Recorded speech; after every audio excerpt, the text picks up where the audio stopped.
I realized I was getting a little distracted on the side. Uh, so, time to continue PSO Episode 3. This time, we'll finally be returning to the hero side of things.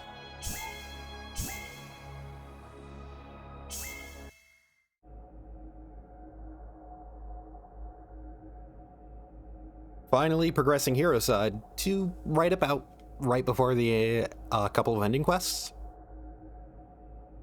So I do just want to mention the thing that had me distracted was looking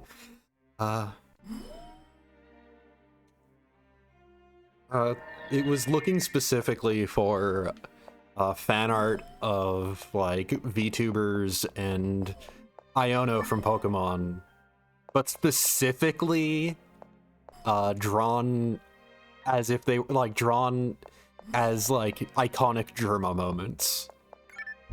That's my favorite trend in fan art ever, actually, is just seeing somebody go, hey, like, what if this streamer character in Pokemon was Germa?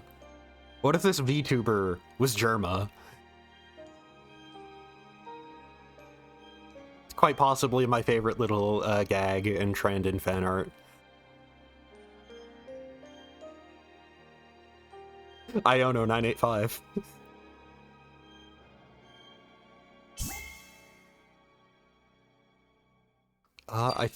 I'm actually gonna go talk to people just to make sure that I haven't missed anything. Also, I always forget. And then Heroside quest flowchart by reps. So I'm on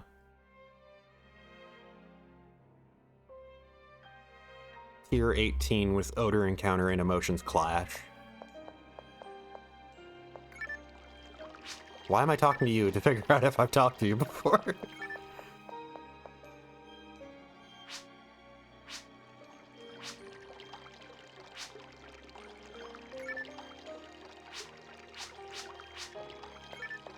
Okay, I'm guessing that quest there is going to be the one where Memoru and what's her name?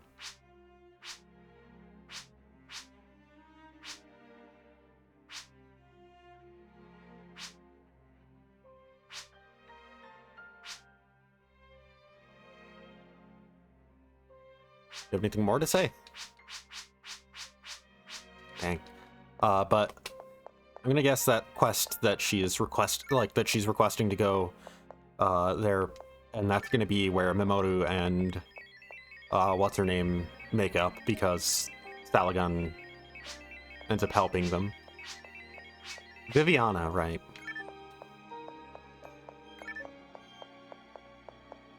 But yeah, I have talked to everybody.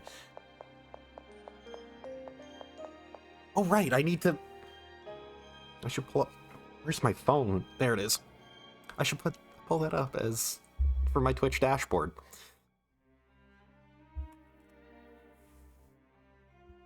The little things you forget every now and then. It's like OBS, I can just bring that up and it covers most of what I need, but I should also have my Twitch dashboard up. Just, you know, as a habit. So, the only two missions I can do right now are Emotions Clash and Odor Encounter, because I'm not on the route that would give me Truth Seeker number 4. And Truth Seeker number 4 does have a cutscene for it. Anyways, Emotions Clash. We heard reports of suspicious Ark's activity in the White Temple ruins, and so we sent your Viviana on ahead to investigate. However, it appears that another member of the Arks was hiding out there, and now she's outnumbered 2 to 1. We need you to send reinforcements. Pretty big map. And we can only use Salagon on this. I don't think I have never actually used her, so I am gonna have to make a deck for her.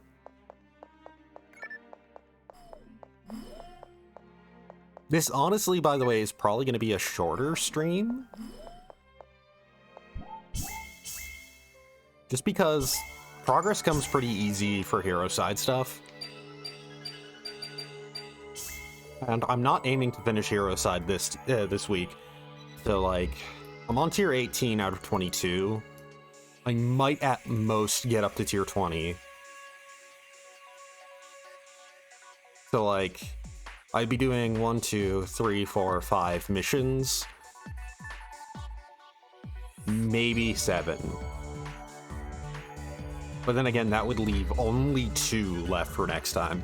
And if I do that, then I'd pretty much feel forced to, like, start up New Game Plus right then and there. But anyways,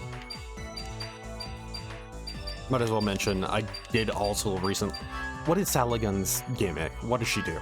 I should have checked this. She has less HP, 2 AP, 3 move, anti-abnormality, and low-cost half guard.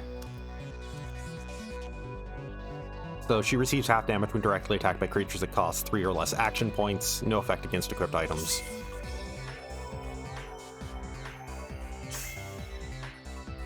So that does mean that, as with every encounter against her, stuff that has, like, low-cost half guard works well with getting things into the range of, what was it? Weak hit block. So she works well with Ravana's.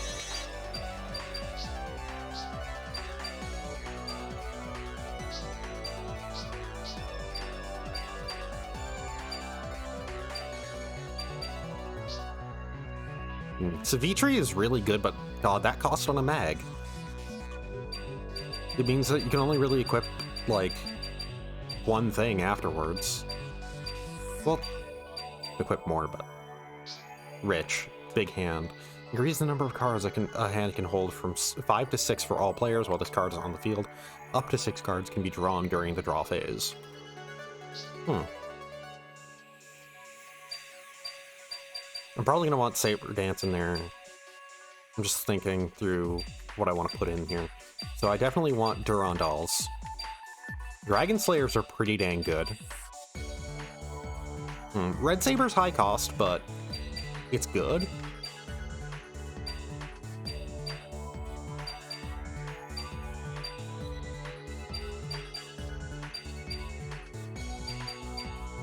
Meteor Cudgel's very high cost, but Revenge. 1.5 times the number of all ally field characters, so items or creatures, since this card was first set. So if you keep pumping in, like, low-cost shields and getting them intentionally broken, it'll very fastly add up. Very fastly. Very quickly. The Amato, if I remember correctly, it's 4 cost, 8 HP, 2 AP. But it has Minor Slayer on it.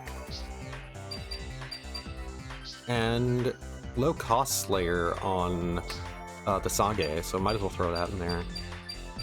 Oh, and I still have Sage and Yasha, which has Drain on it. Sage and Yasha seems like a win condition to be able to equip that even. So...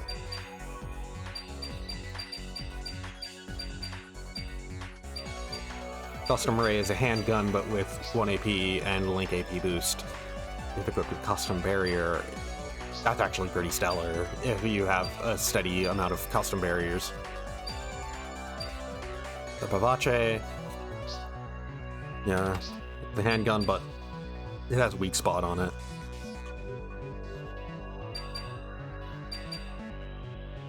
Pressed gun, Major Slayer, so that's basically made for killing off story characters.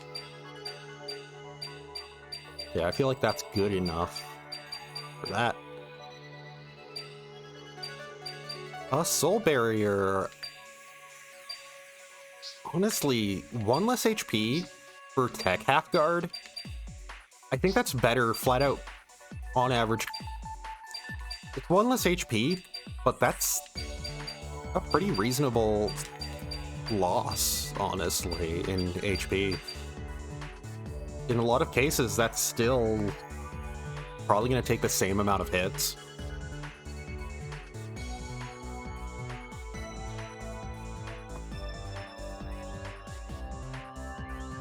and every now and then tech half guard being able to kick in. It's just sometimes it having... Sometimes it just outright having the incoming damage seems pretty amazing.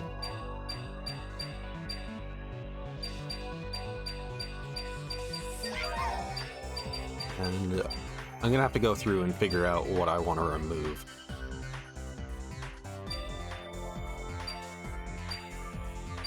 Definitely gonna want Saber Dance in there. I don't feel like I need Stamina. Stamina might be good for this specific mission, but I'm gonna throw a dice plus one dice plus one in there.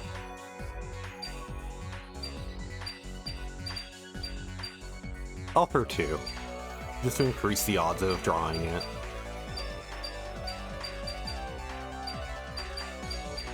So I need to get rid of 3 things, well, 4 things. Let's get rid of one of the Dragon Slayers. I don't actually have much that's low cost.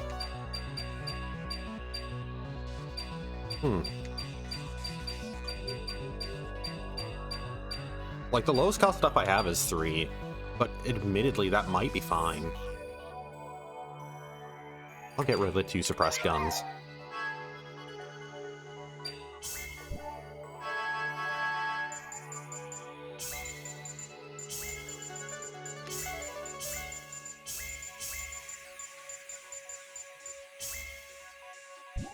I feel a little bad for my cat right now, because he's been really wanting to jump up on the couch next to me. He's really stinky right now. He needs to clean himself.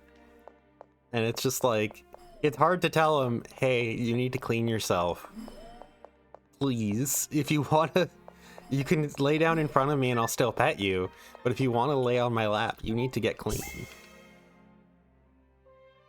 And just seeing his sad little face. His little tiny meows that he gives me.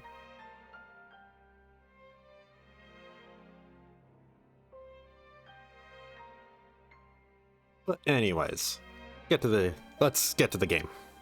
Instead of me thinking about everything like like Iono from Pokemon being drawn as Germa. Or my cat specifically being stinky. So, emotions clash. From government. Mission. We've heard reports of suspicious Arcs activity in the White Temple ruins, so we sent your Viviana on ahead to investigate. However, it appears that another member of the Arcs was hiding out there, and now she's outnumbered, 2 to 1. We need you to send reinforcements. So this would probably line up with the mission where we were told, as part of the Arcs, where we were told, like, hey, go and investigate these ruins so we can figure out what that, like, Lucon Knight thing was. So, deck loop is unactivated. Going up against Peko and Memoru, they are forces, so the soul barriers will be a good fit here. Those two fight every time they run into each other, yet they used to be such good friends. I'm sure they really want to be friends again, and I'd like to help make that happen. I heard that they're going at it again, so please send me over there to help. Saligan. But yeah, like I said, I'm pretty sure this lines up with the... Well, that mission was going up against Orland and Romitos. And we had Rio as our force character, and that was specifically like having us use Endu. So this is probably just like a parallel sort of mission going on. Probably same sort of story happening, but like same sort of thing happening, but it was a group that we were not in like control of on the Arc side.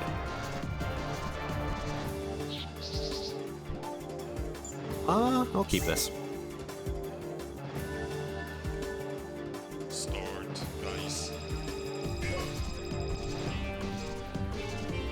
Oh, that's perfect.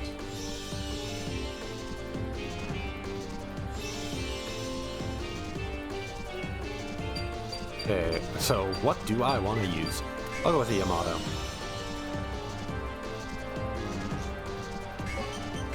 Action.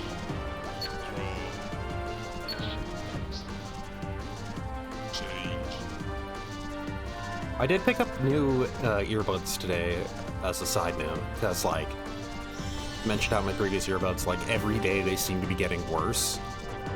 Like I can hear less and less out of them, which is unfortunate because they were pretty nice, but I picked up new ones for like $5 and, well, they sure are $5 earbuds. They function. That's the best way I can put it. Things are a little tinny right now, but it's a whole lot.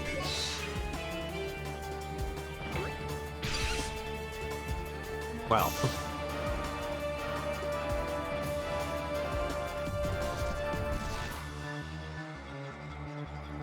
Change dice. Well, I'm not blocked from moving forward, so. Set.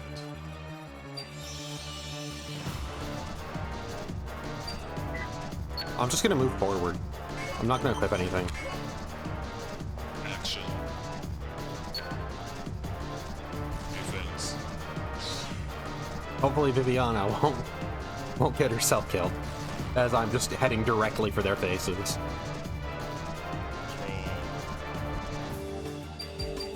I'll get rid of the Dragon Slayer. Change.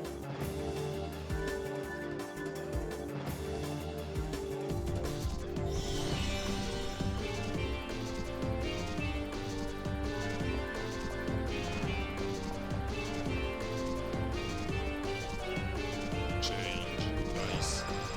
They place those Alrappies really poorly. Set. Okay. Go with the LK-14 so I can have a piercing attack.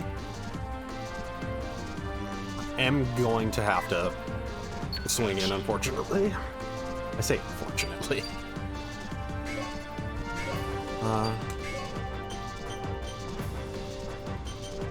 Let's take out this one. Defense. So that way, if one thing dies, if the Canune dies, then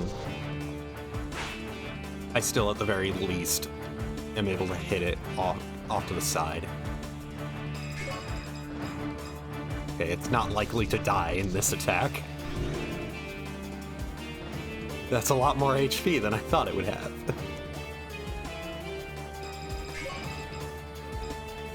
Dang it. Game teased me with that freeze roll. Draw. Change.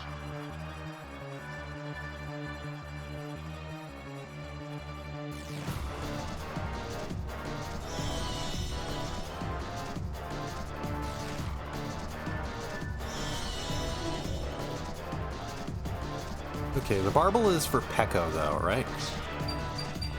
Defense. No, the Barbel will be for Mimoru. Pekko has more health.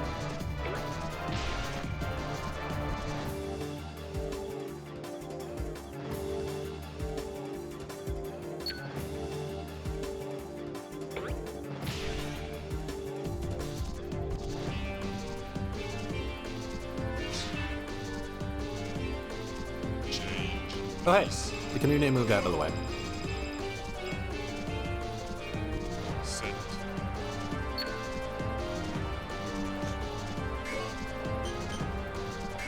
So yeah, the Barbel is for... Oh no, the Barbel is for Pekka. So that means we can swing it at Mimoru for free. Yeah, I'll just swing in using those first, and then attack plus split on these. Defense.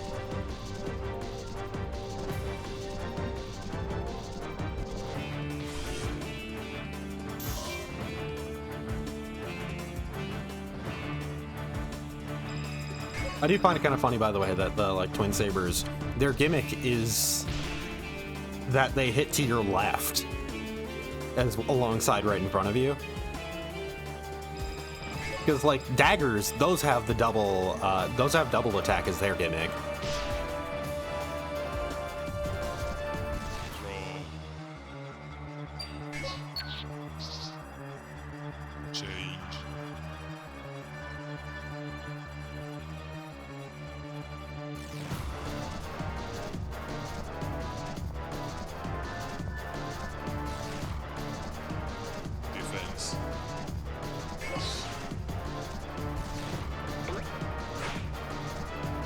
Let's negate some damage, because a bunch is going to be coming in.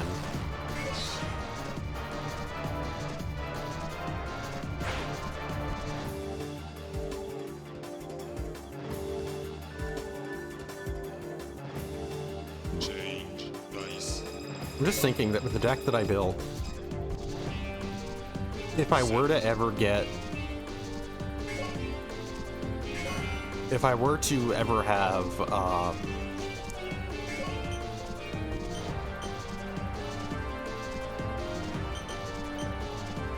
if I move here, I can, yeah, I can swing at... I actually can't. I could if there was a thing... I could if there was a thing to directly, like, up? Wait. I'm trying to think. Wait, I wouldn't be able to swing anyways. What am I thinking? Try and paralyze the... No.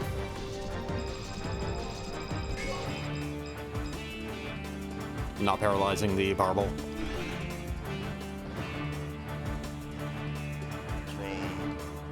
What was I thinking? That it could... I thought it could attack on a diagonal for some reason.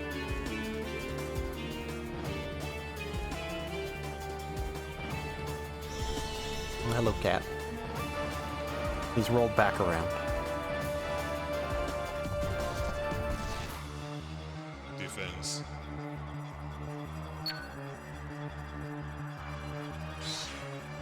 Oh, hi. Thank you for keeping my katanas alive.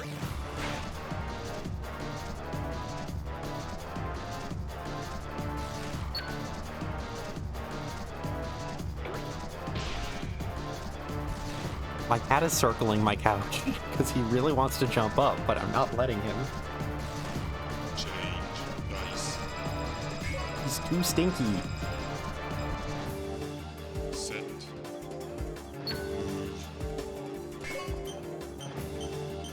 Oh, that green might be good for me, but I'm not gonna risk it. Also, this should be it. Let me go with a split for the higher chance. Defense. Oh, you're stinky. Sorry, buddy. Hit you, but not letting you on the couch right now. Alan.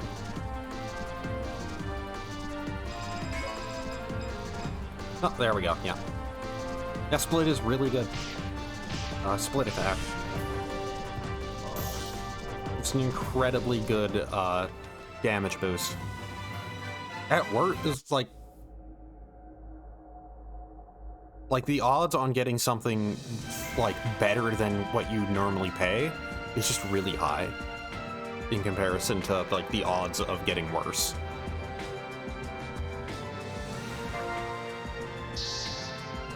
If you jump up, I'm gonna have to move you off. Oh, hey, yeah, Sorcerer's Gain.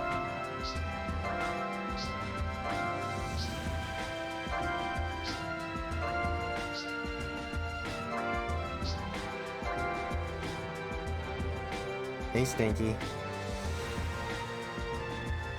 God, I can hear every static shock through these earbuds. Oh god, that is... Oh boy.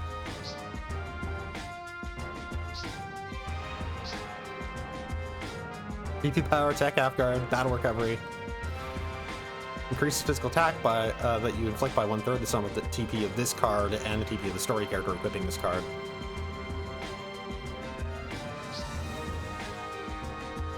So that would be +2 just on a basic level. Then if you equip it to like a force with 2, +2, maybe +3 on average. You'd have like space for like a mag. That could increase it, but I don't know if a mag increasing it would count towards TP power. But basically, it is pretty physically strong. And it has tech half guard and battle recovery. Right there is like, you build your deck around making sure you have that equipped and something else to further make it good. Thank you, Commander. I had a good talk with them. I hope they both take some time to think it over. Why do friends have to fight each other anyway? I'd hate to think that's just the way the world is these days. I hope they'll be able to be friends again. Call again.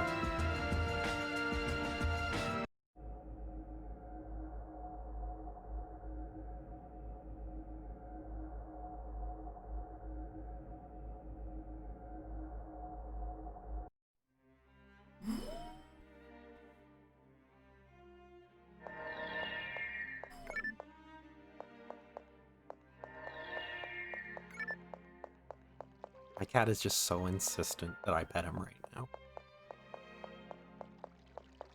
Even though he's very stinky. Well, it's his butt that's stinky. So as long as I pet his face, the part that he wants me to pet, my hand shouldn't be stinky. He just wants all the attention at all times.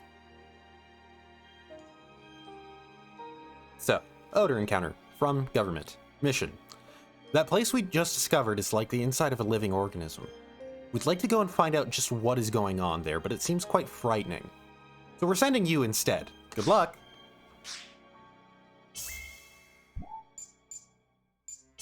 So, this is a timed thing. And we are going up against Ogun. Well, as I usually do whenever I have the option to pick whoever, I'll go with Silver.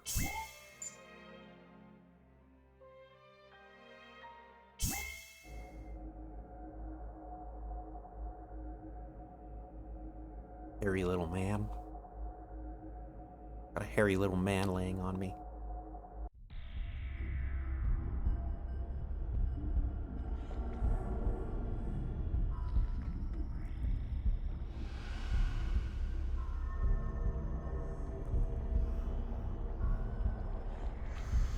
Give him kisses on his head.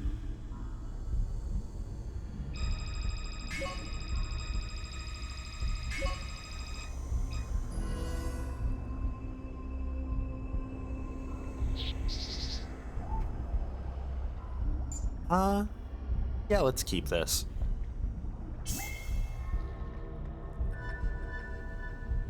Start dice. Set. That is yanking on my earbuds cord in a way that pulls my head down with it. Action. Draw. Too fluff. Change. Probably post more pictures of him to Twitter. I take pictures of him often. He's just the cutest.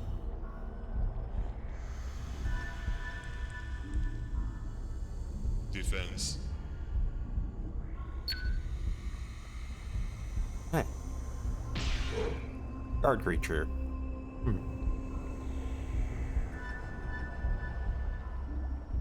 Change dice. Why do you have to be so cute?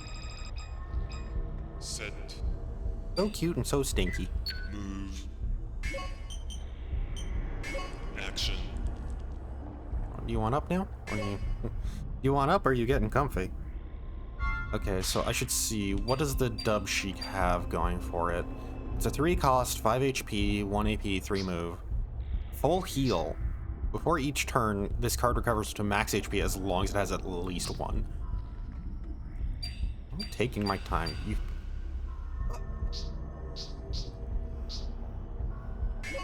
This should be 5 damage. Defense. But survival is going to leave it with 1. So it's going to have a full heal after this. Draw.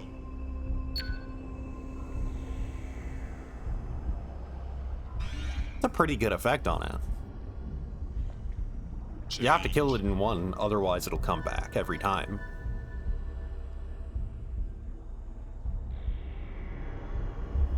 And it's not exactly Defense. expensive either to play. So its big downside is just that it doesn't really have good attacking stats, but that's whatever. It's a guard creature. Dice.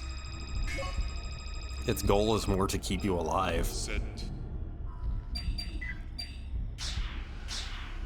But you can stack multiple weapons, so you can attack multiple times. Action. And with Silver here, Draw. she does have inherently high stats, so getting through its 5 HP is not really an issue.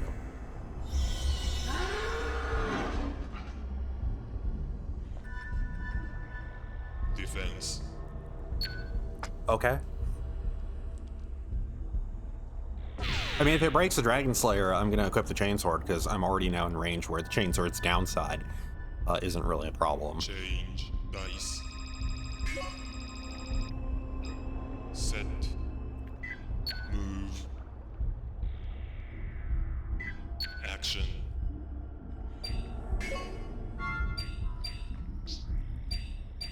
They're both about the same amount of damage. It's just this has more health and also has Native and Dark Slayer on it. It doesn't matter which I swing in with first right now. Okay. What does that do? I don't know what that did.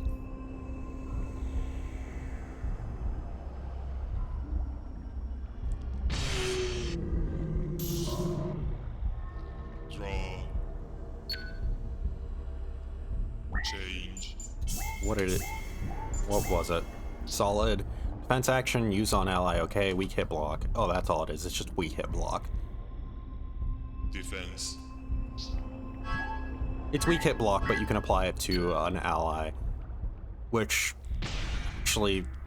That was the most useless card to play on a creature that had weak hit block inherently. Change dice. Set. My cat is gone to be stinky somewhere else. Move. Action. Draw. Change.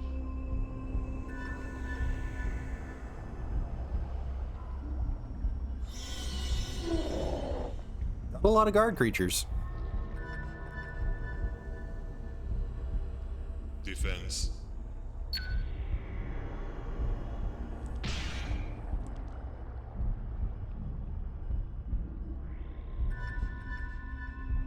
Change dice. Set. Guard creatures plus weak hit block is a pretty solid strat. I will say that. Action.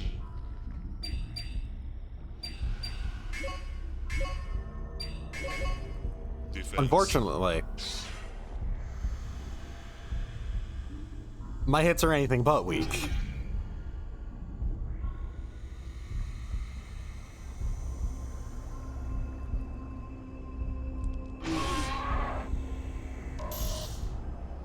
Draw.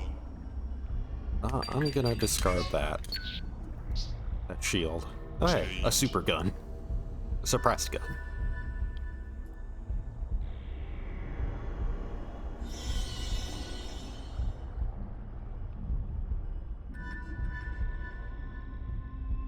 Defense.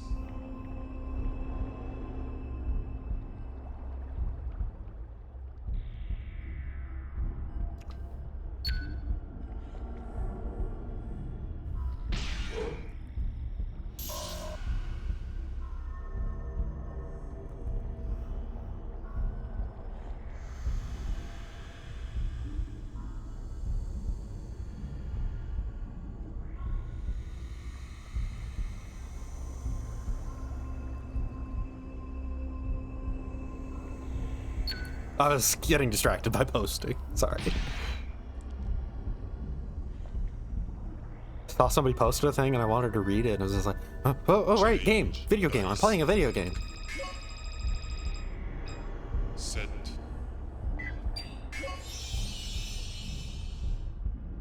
Move. Action.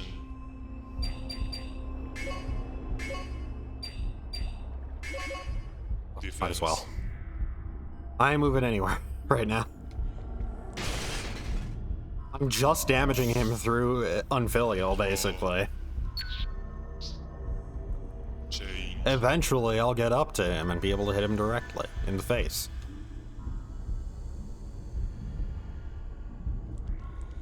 Oh. Defense. You didn't have anything to block me this time.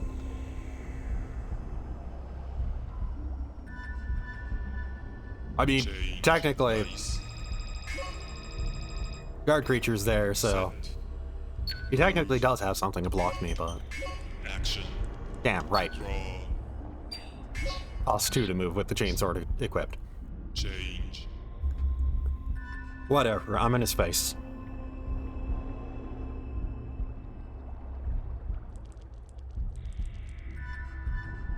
Defense.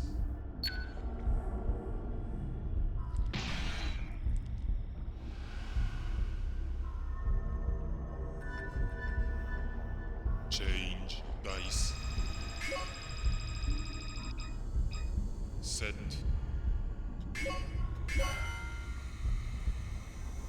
Move. If I can't move this turn, my roll was too poor. Change.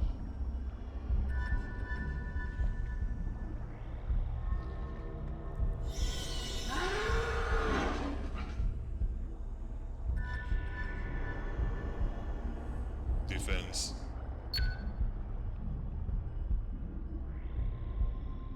This seems like a mission where weak hit block would come in very handy. It'd pretty much shut him down entirely. Change. Dice. On a good roll. There we go. I can move and attack. Move. Action. Okay, let's just see. Attack using that. And let's stab, I guess. Defense.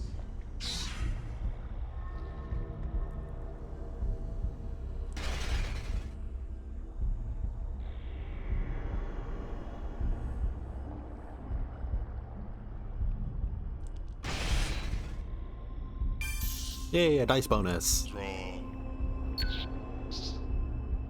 Change.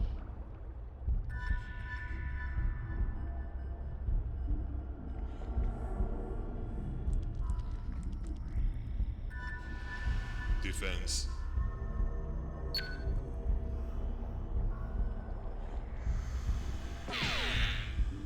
Yeah, weak hit block would be really nice here. As soon as he breaks that chainsword, I'm faster. As soon as he breaks that chainsword, I'm able to keep up. It's gonna take off my weighted training sword. Dice. Just you wait. Set. Move. Action.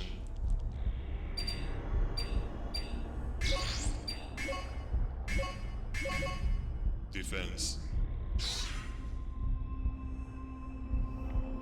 Reduction is by half. Okay, and then it would set it under weak hit block. But why? Draw. Change.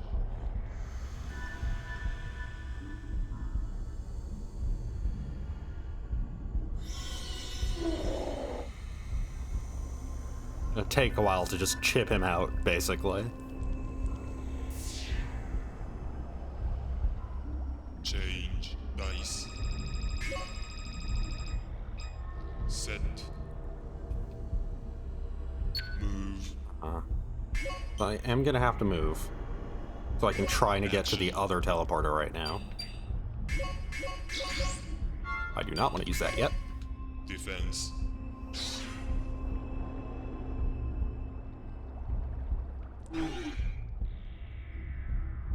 This is just me having to slowly chip him down.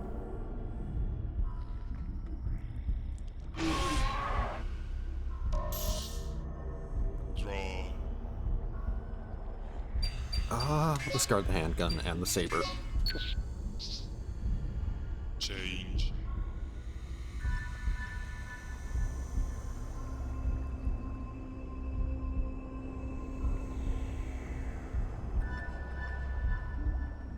Change. Dice. Set. Move. Action. Draw. I'm coming for you. Change. All right, there's a time limit on this too, so I'm gonna win from that. Because yeah, I have more HP.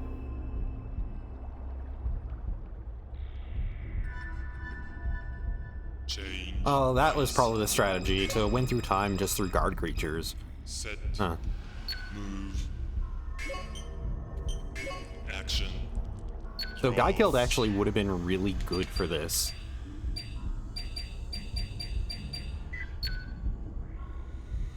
Change.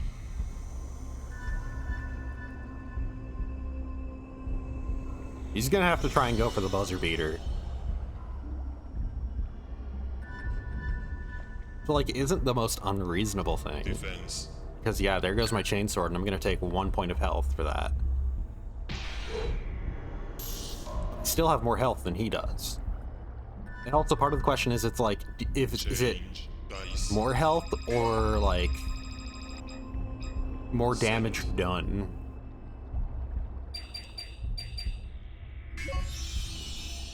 Madhu. And the Durandal. Move.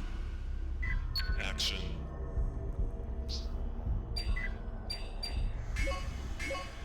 Defense.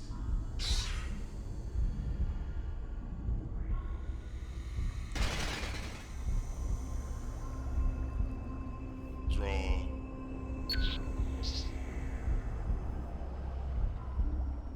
Thankfully, that animation is eating up time. Change.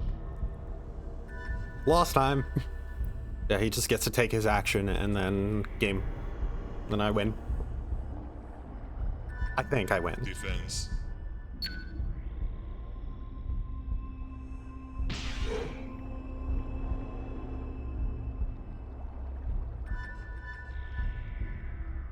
Yep. Unfortunately, I got an E rank, but that seems like a mission that'd be actually hard to get a good rank on. Because his entire thing is just about stalling you out and winning by time.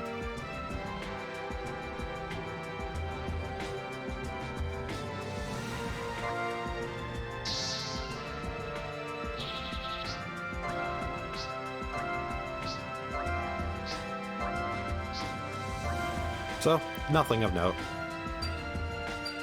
I guess I did get a third native attack, so eh. Thanks for your help. We expect to begin our own investigation soon, so we can find out more about this strange place. But as for now, we don't have any clue what it is. Development Division.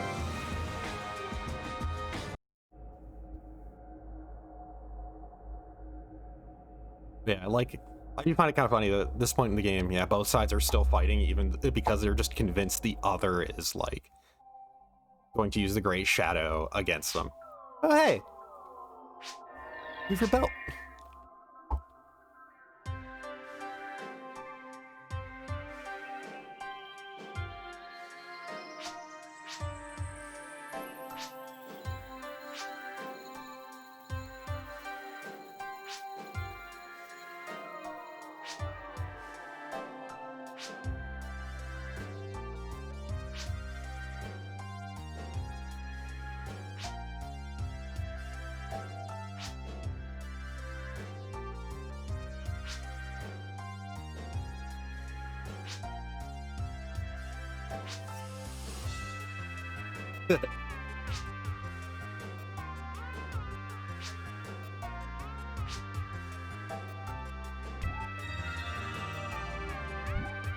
I do find it kind of funny that, like, he actually did point out something that is actually worth mentioning, that arcs seem like they actually might be getting controlled by somebody within the Pioneer 2 government.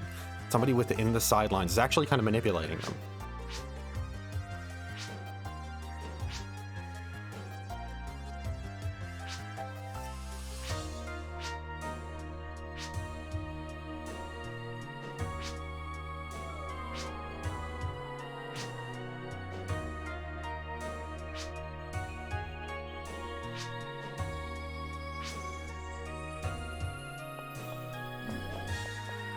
Yeah, in a way, both sides are kind of working towards the same thing, but just under the assumption that the other is trying to stop them, like, is trying to destroy things. Like, that we've had a lot of missions as part of the Heroside as explicitly just doing investigations with zero intent of doing damage to the environment, being very careful about it.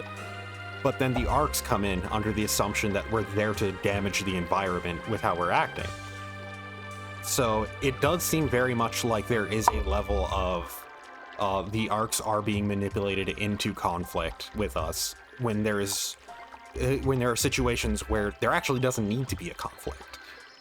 That they just kind of come in and go like, we need to stop the hunters from doing blank. So it seems like the two sides might be getting manipulated into fighting by somebody. We do know that Black Paper is involved. It's hard to say if Black Paper is the one doing that, though.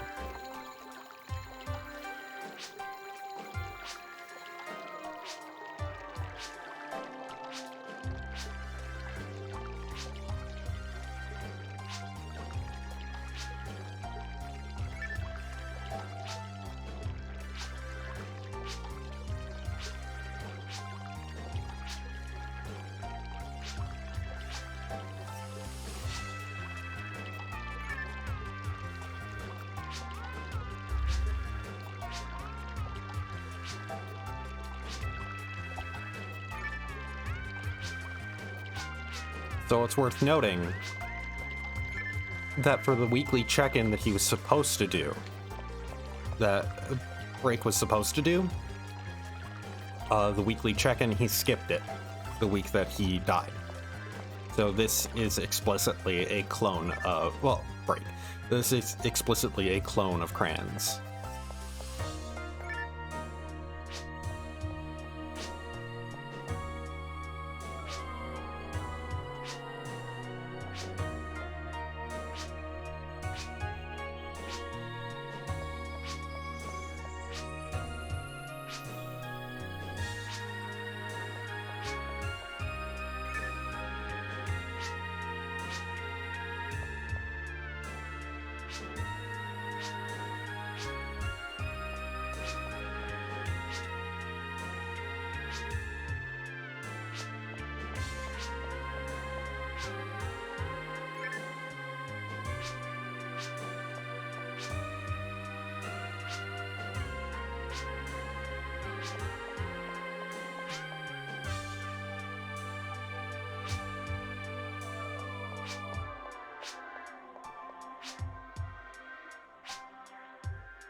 So, well, good thing that Break left out the part of, I cloned your sister.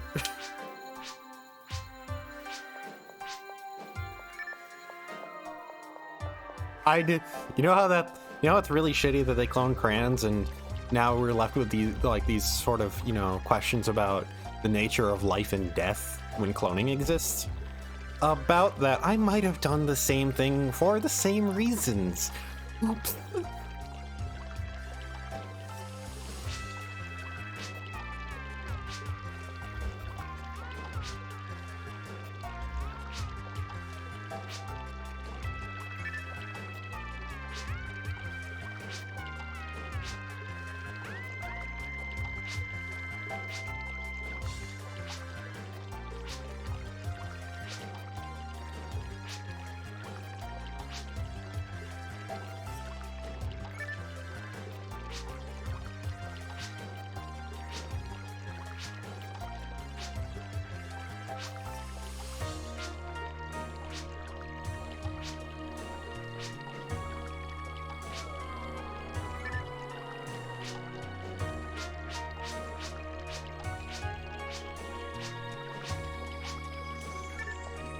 Yeah, it definitely feels like there's more to the cutscene regarding Break than we saw.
So that's a pretty neat thing there.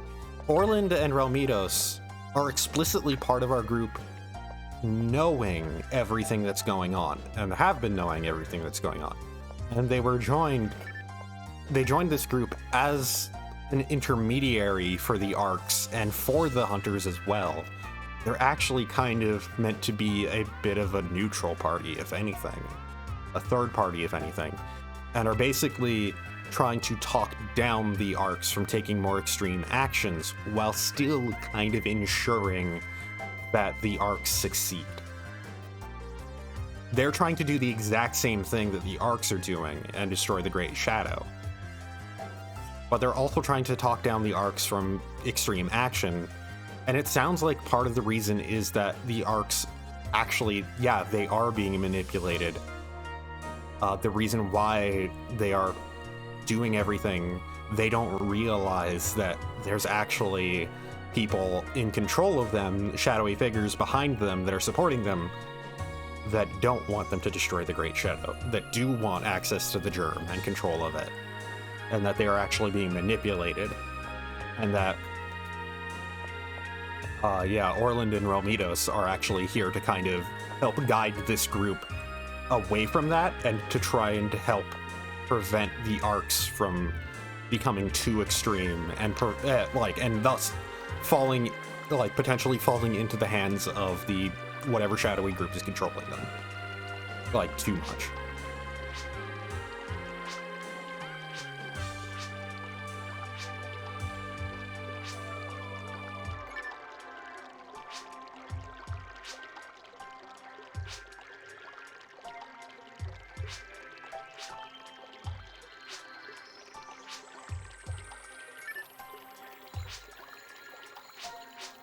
Also, a curious comment was growth control drugs that Newmans take. Which, that does align with some little stuff we know about Newmans. Which is that... Okay, so I'm gonna just run in a little circle here while I gather my thoughts. Man, this is actually probably the most story-dense little update in terms of, things going on. Where, the stuff with Arcs was, very... character heavy, and oh, these characters are kind of coming to conclusions for themselves. But the stuff for the Arcs was very much same as always. Oh man, we need to stop the Hunters, and we're getting a clue on where the Great Shadow is, and we can go stop it then. But and then the Hunters are, obviously evil and trying to stop us from doing that, and their stuff has kind of stayed exactly the same throughout everything. But the Hunters, we've gotten more hints as to there's a lot more going on behind the scenes with both the Arcs and the Hunters than anybody really realizes. And that the Hunters actually do have people here who are intentionally trying to prevent those people from controlling things behind the scenes. So that there's actually a lot more going on, and basically... it's kind of thanks to the Hunters that the Arcs are unaware of it. But yeah, that ultimately, both sides are kind of working towards the same thing at this point. We have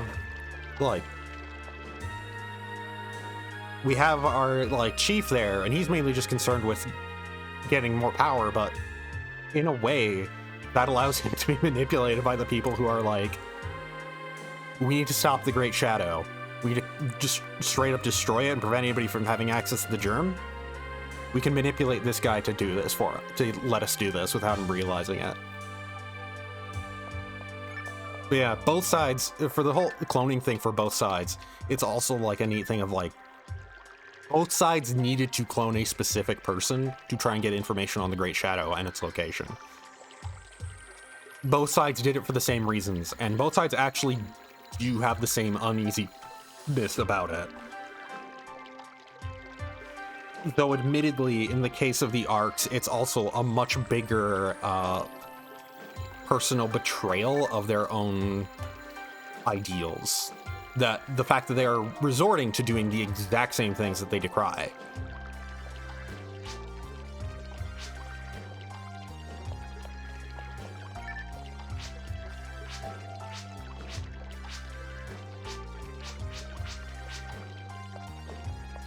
I think I didn't talk to this guy.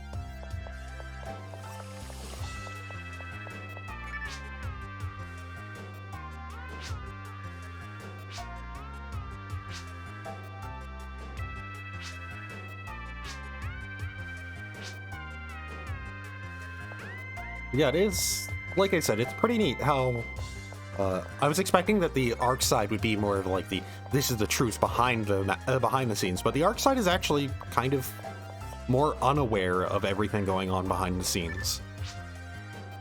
And the Heroside ends up covering that like kind of a unspoken thing is that no, the Heroside is does explicitly have the same goals as the Arcs, and we're just kind of misleading the government officials, like some of the government officials, into thinking that we're not.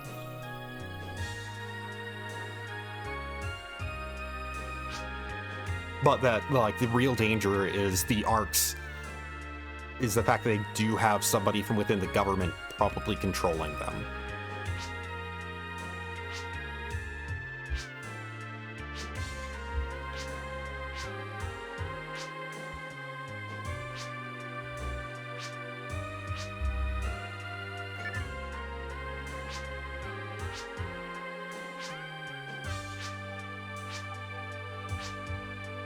Once we go to this, well, the Arcs are trying to destroy the Tower of Calum, and that's part of the story.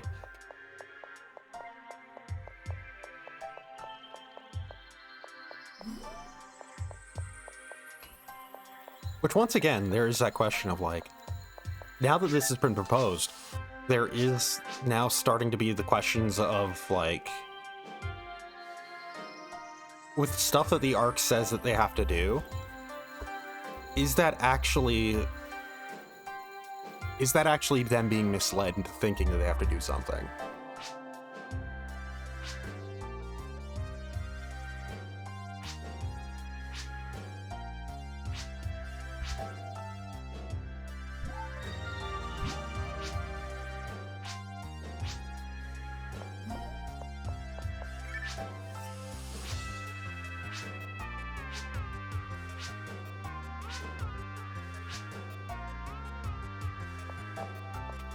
I'm just gonna go around talking to people because this place is repaired.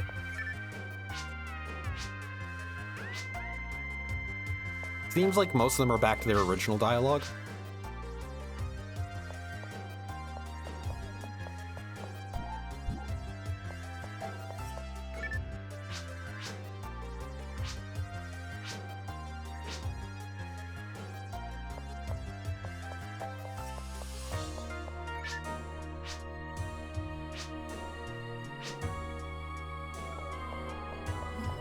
Oh, there is a point to trade with yourself. In Pokemon. I could trade Pokemon across gens, I can trade them into, like across, well, yeah, across gens, really. That's really it. I can get multiple specific Pokemon. I'm going to edit my decks, though. I'm going to, first of all, go into Silphers and customize it a bit. Make it a little better and a little more consistent.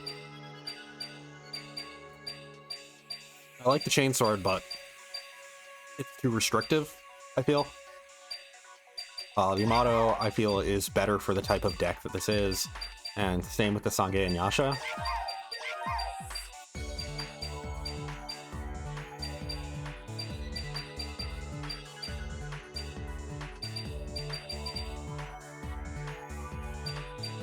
Gonna get rid of the basic sword and replace it with another red saber.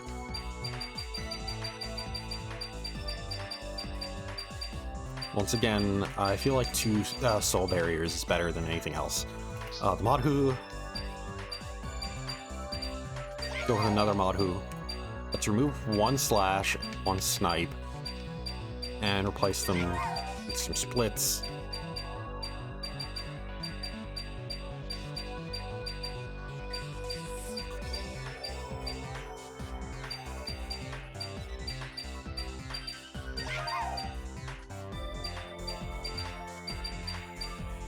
Honestly, at this point, I'm kind of approaching, like, dice plus 1 is nice, but I don't really need it. I don't really ever feel like I need it.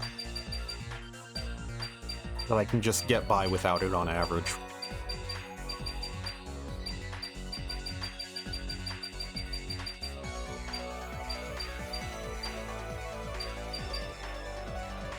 If I get rid of the saber, I don't really have any low-cost stuff. I need 2 costs.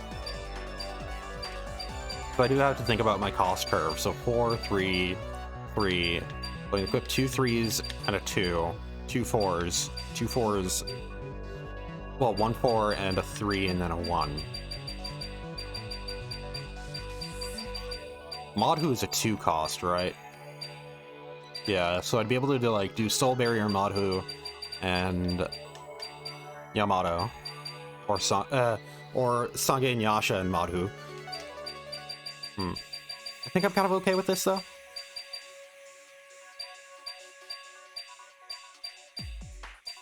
I do have to think of some things to remove. I'll remove the sword attacks.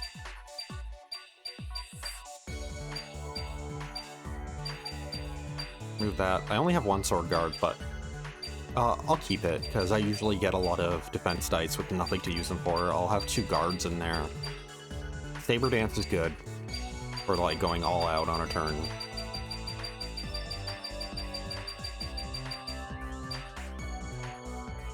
And let's go with an additional saber.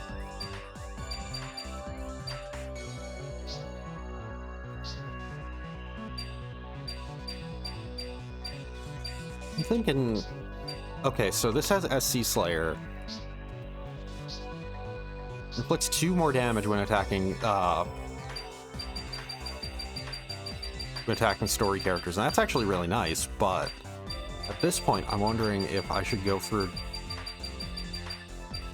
the Khalid Bolgs instead. Because the Action Disruptor I think might be better for keeping it alive for longer.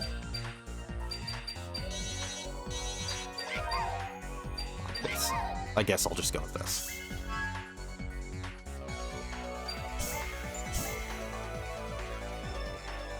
And I'm actually going to do another deck as, once again, with silver. So, maybe seeing if I can put together a double strike deck. That's obviously daggers. Blade Dance is double strike and insanity. During battle, the character equipping this item loses 1 HP for each opponent it destroys. And attack AC unable. It's only 2 costs, and it does increase AP by 1, but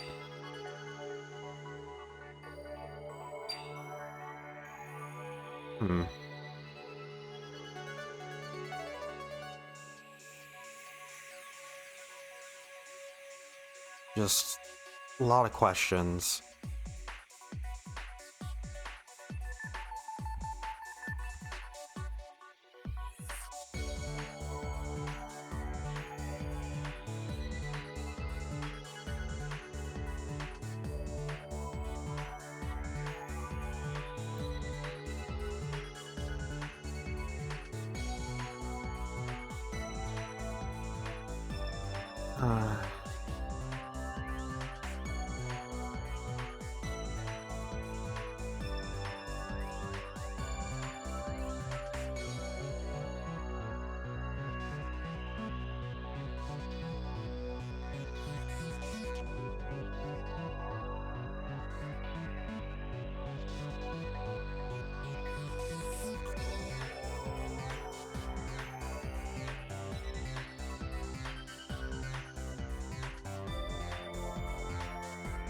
So,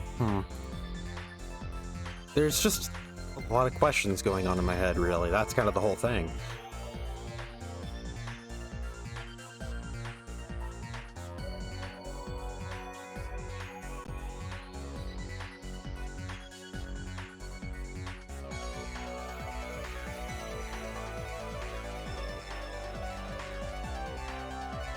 So, like, the Panarm Blade here, just trying to think about that.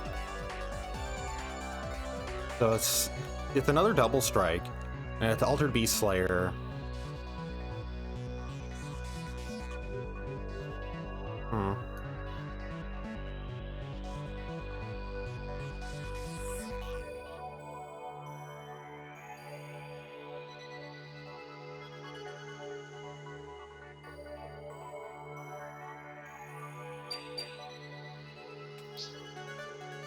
Oh, right. That's the actual biggest reason why it's questionable. It's because it may be an AP +1 and 11 HP, but it's a 5 cost. But it's Altered Beast Slayer and Double Strike, so it's like...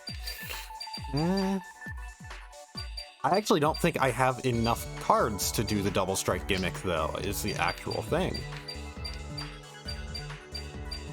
Then Assassin Saber, it's Altered Beast Slayer and Paralysis. I don't think I have enough cards to put together a double strike gimmick. Like, the closest I could get would be maybe... Yeah, if I throw in all of these, I have 6 weapons to equip total.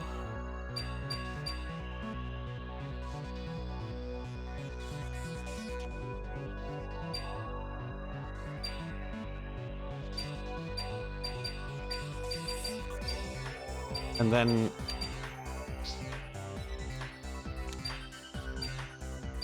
Yeah...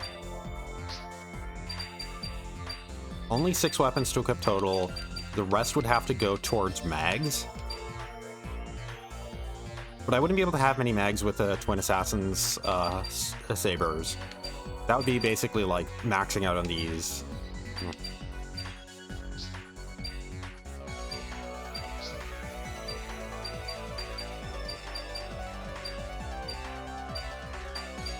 I guess Savitri would be okay in this situation. And then it'd be a lot of additional modifications to damage.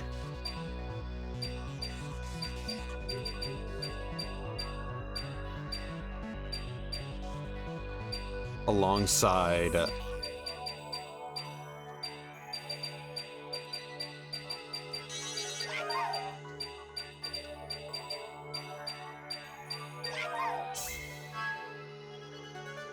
Huh.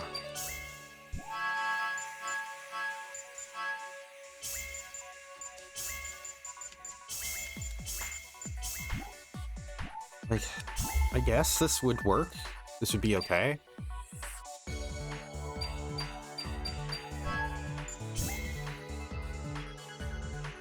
I kind of want to try it out, though.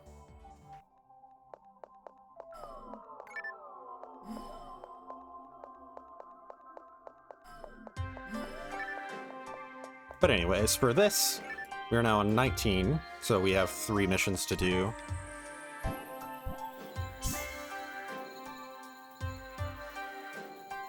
We have Poacher's Bomb Threat and Phantom Shop 4.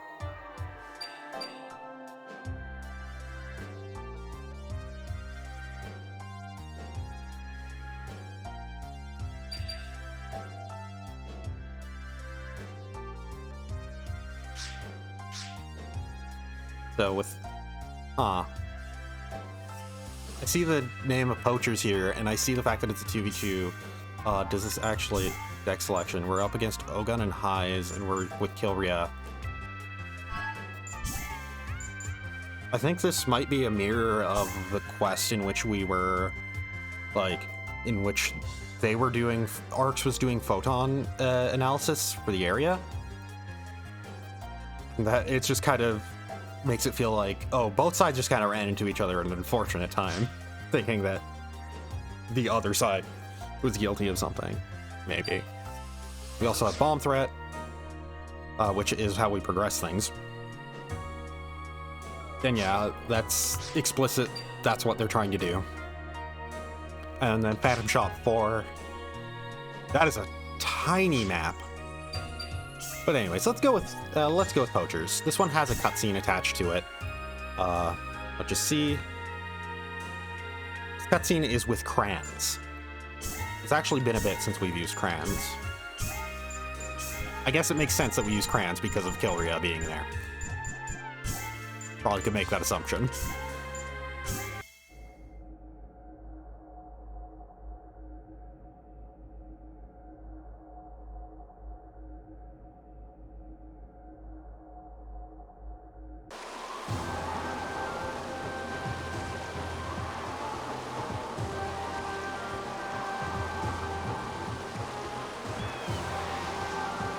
Right, no, the one for the Heroside was all casts.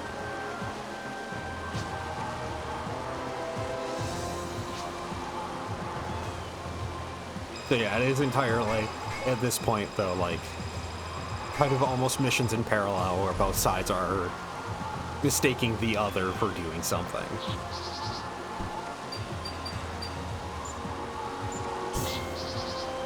Yeah, it's a good start.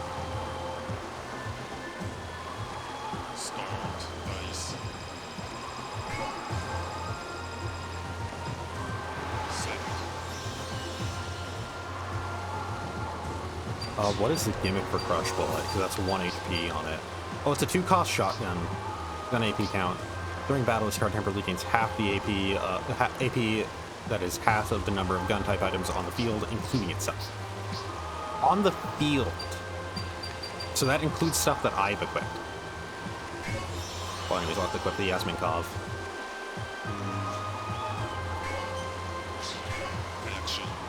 So it's now at a plus 1 AP.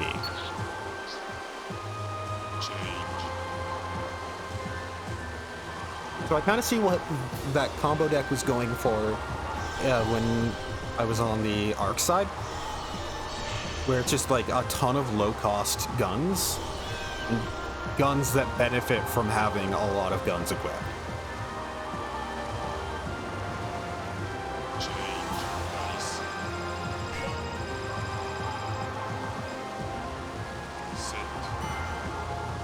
Oh hey, Bulletstorm placed on me.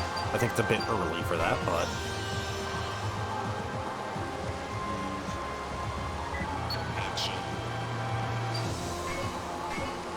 Might as well swing in 2 times. Yeah, because all the Beast Guard there is going to just stop my attack entirely. I did paralyze, but that's not what I was aiming to do. That's what I was aiming to do.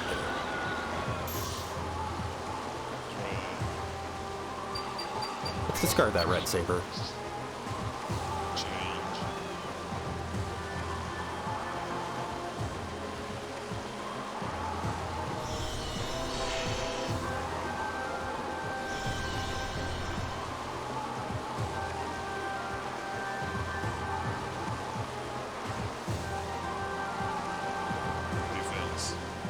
Uh-oh.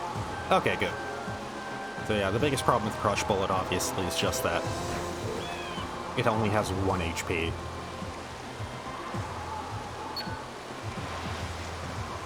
So you have to have something to defend it. Either a lot of defense cards or a shield. Preferably a shield. Which does mean you can't entirely just load up on cheap guns. You also want to load up on a lot of cheap shields as well.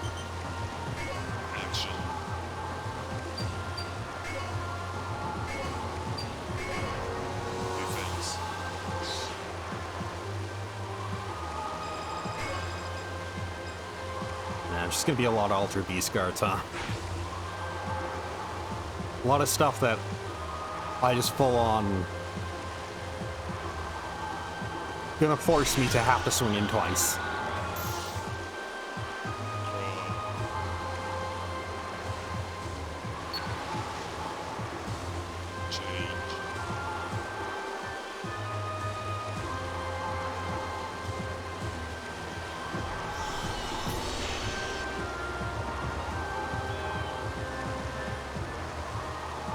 There'd be a lot of stuff to force me to take the long way around, huh?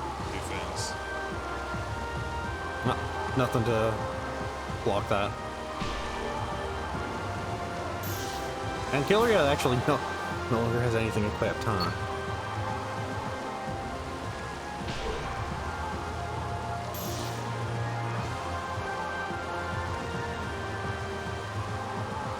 I'm actually kind of wondering what the hell is she doing with her dice rolls? Is she just moving? Is she getting that poor rolls and that's all she can do?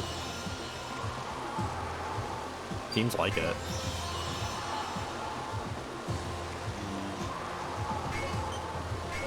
Action.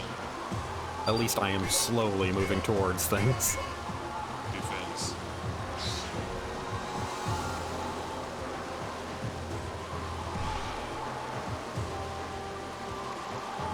That's a neat card. If you survive the attack, you gain AP for it. I mean, it's not going to come into play, but it was neat. Change.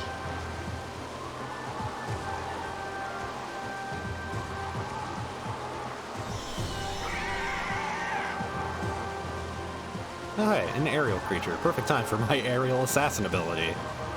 Defense.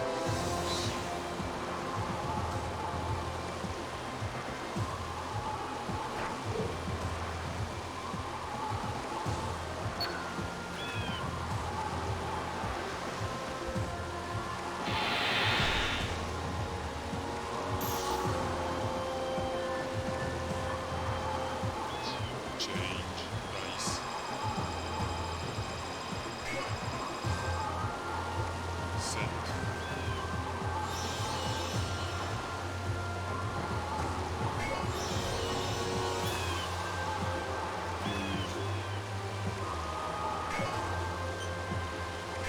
Action. But fortunately, I can only swing it once this turn. This is probably going to get negated entirely. Oh, half of it.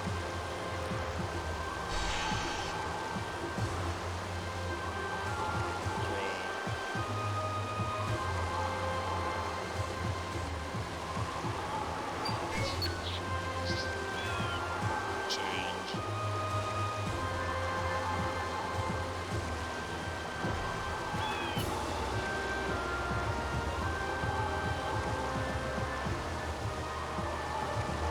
Defense.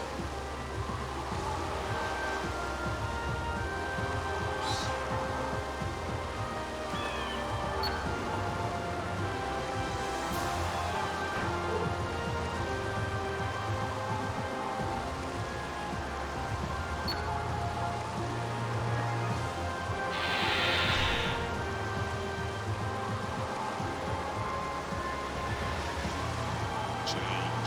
Dice.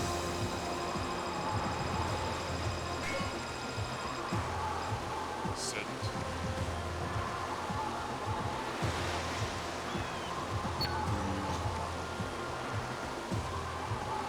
Thanks for blocking me in. Okay, so if I try to stab out, that's not going to help.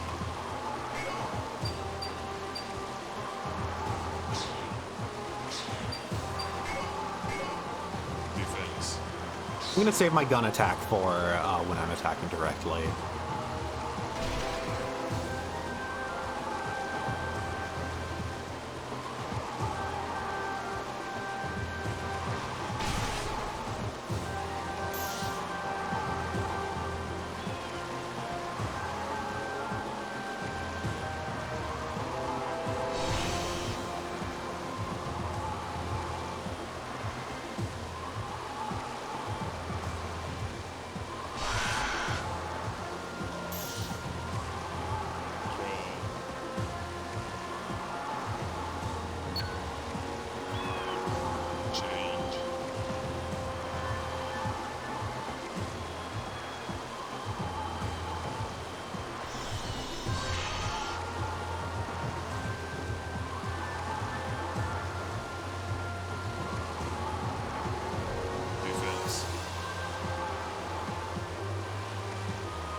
Change.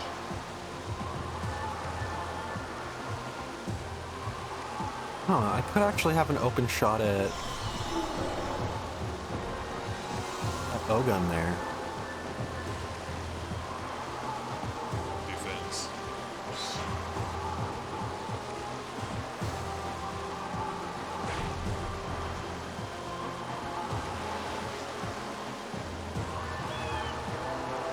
Change. Dice. Set.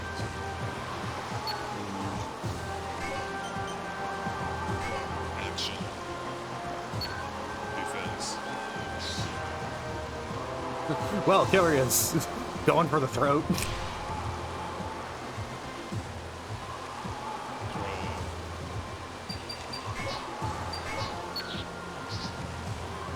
Change.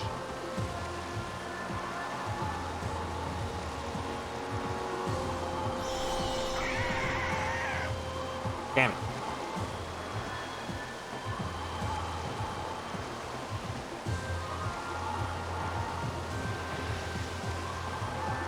Defense.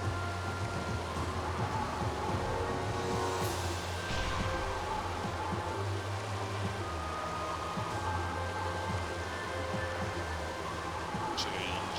Dice. Set. I might as well play that dice plus one.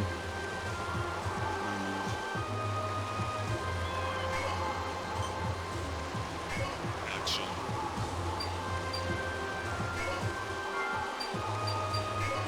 Oh, I can stab.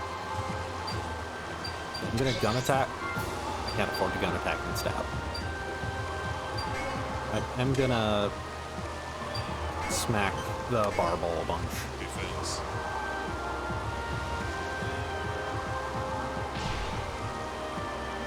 Kilria might survive. Kilria might just solve this. Honestly, I probably don't need to do much.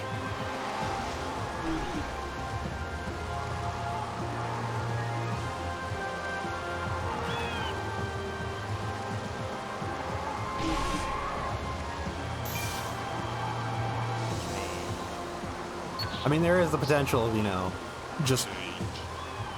potentially killing Ogun through unfilial.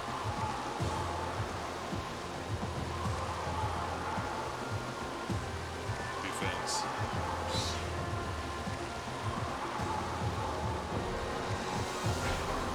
Yeah, Kilria's probably gonna solve this herself, to be honest.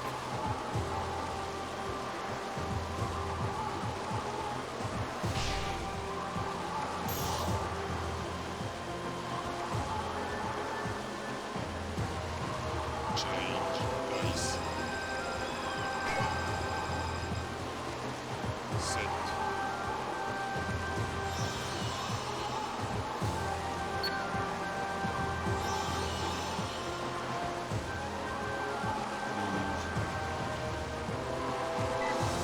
Action. Okay, I can gun attack, stab, stab.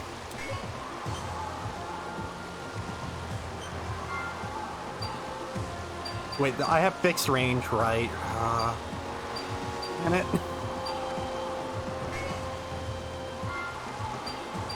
Okay, slash stab. Right now, I'm gonna aim the Durandal and slash stab with the Gosmakov. Defense.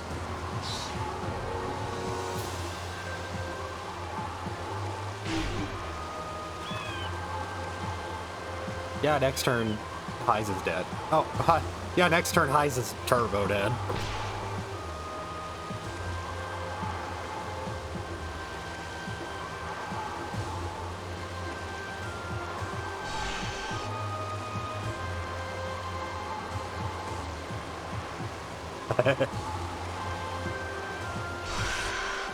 Now if only I had stab on that.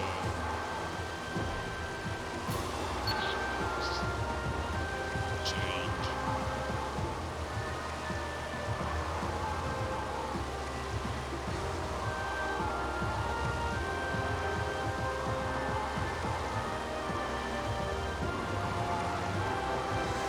Oh. Defense. It is now a race to see who kills who first. It's gonna be Killer, yeah. Because she gets her actions to happen before mine.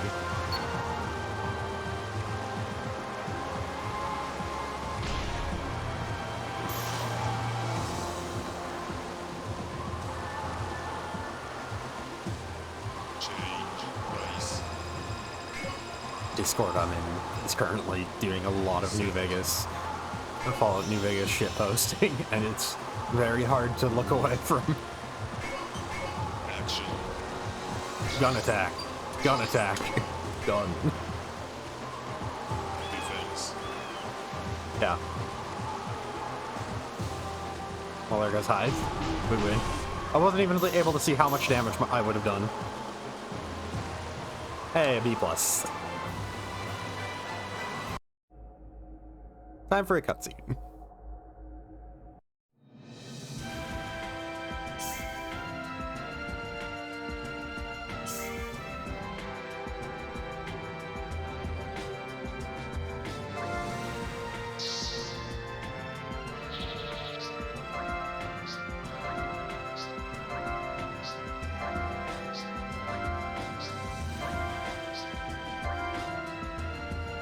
So, only real notable thing from here is just that Custom Ray and Club of Marine are now maxed out at the amount that I can put in the deck, and I got a second Mighty Knuckle.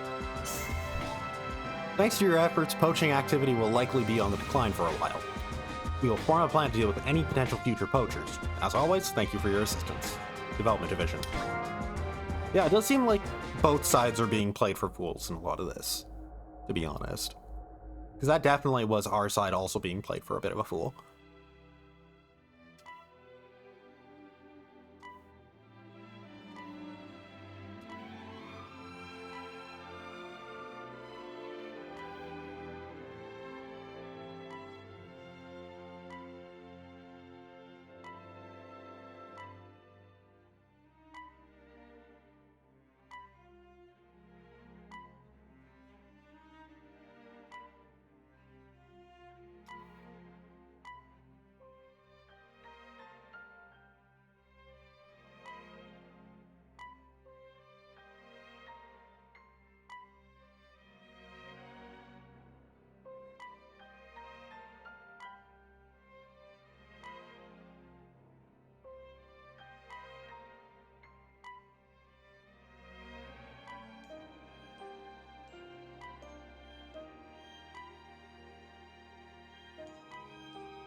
So,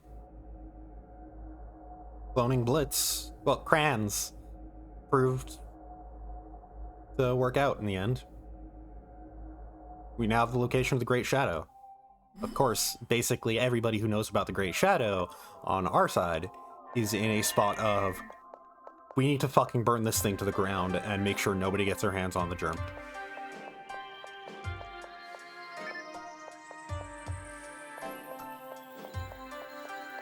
But yeah, like, also brought up there that, yeah, the Arcs, they don't really realize it, that they're actually another brand. They outwardly are a terrorist group that is opposed to what the government is doing, but that they are secretly being manipulated. They are secretly actually just a branch of the government devoted to finding the Great Shadow.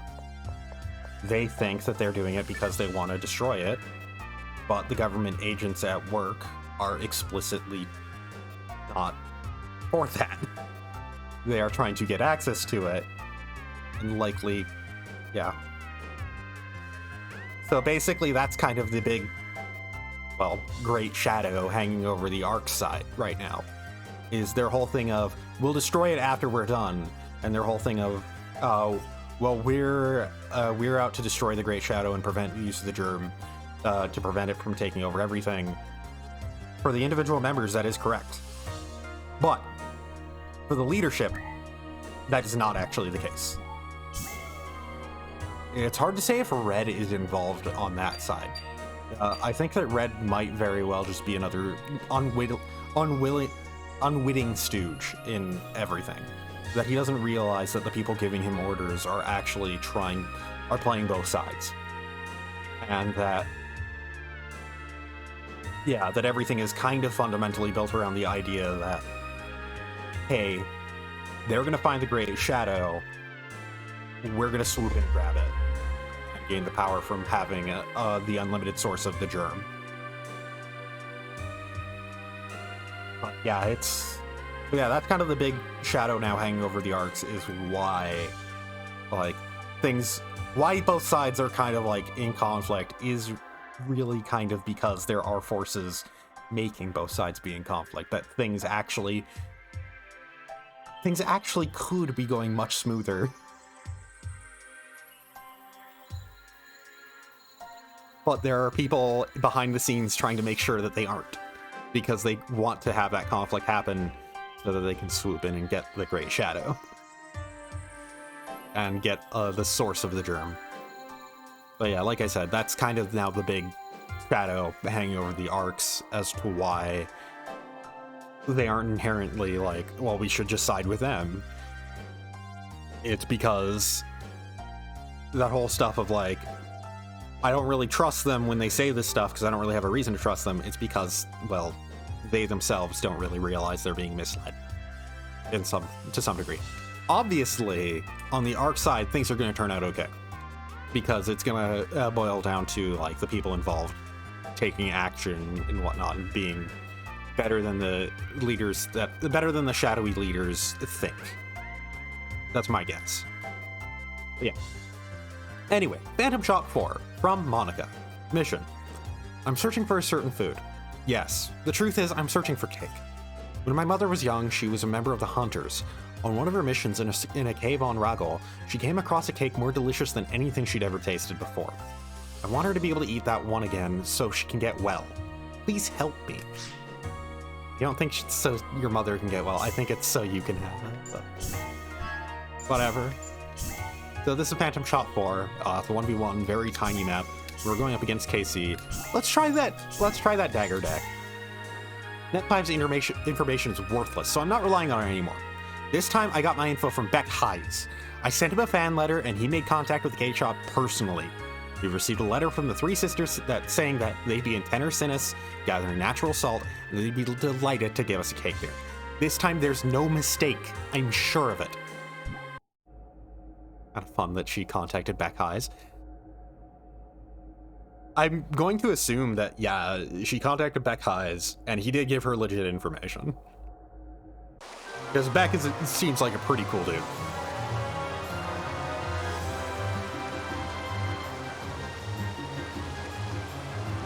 But yeah, we're going up against KC this time.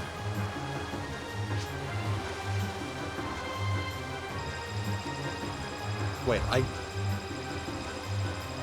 Okay, good. This does not have a... Okay, good. I was just checking to make sure this didn't have a cutscene behind it.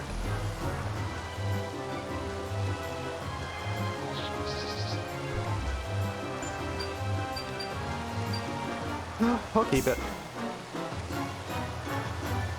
I have some cards to prevent it from being broken. Race.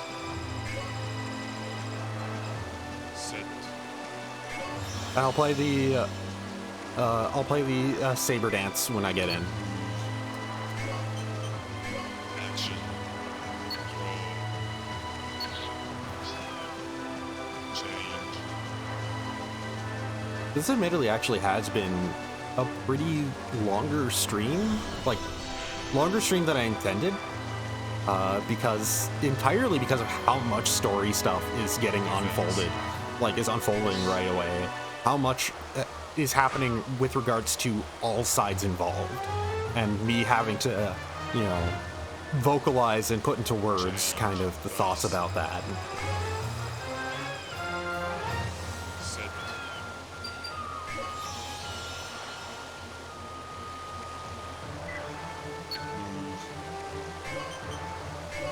Okay, so I'm in range.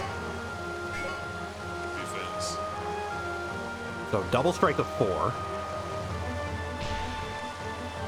So if I can keep these daggers alive for another turn, then I can win. Outright, I can kill. Change.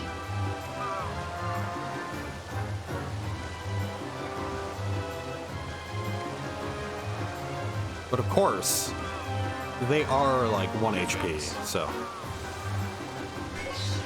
I'm gonna block that. Keep the mag alive. And whoop. Change. Dice. Set. Okay, I have a second dagger as well. I'm gonna play the Mahu. That's gonna even further boost my damage.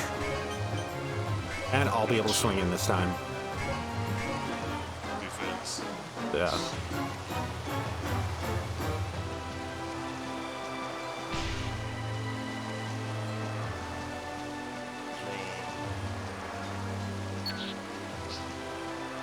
He's gonna move again.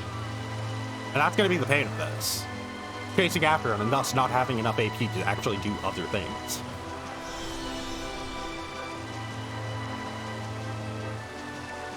At the very least, if they break my daggers, I can just equip another. Defense.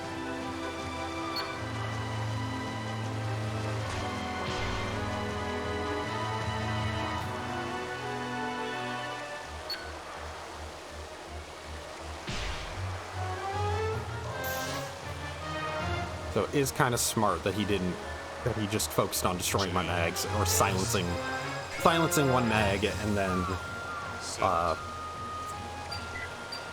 breaking the other.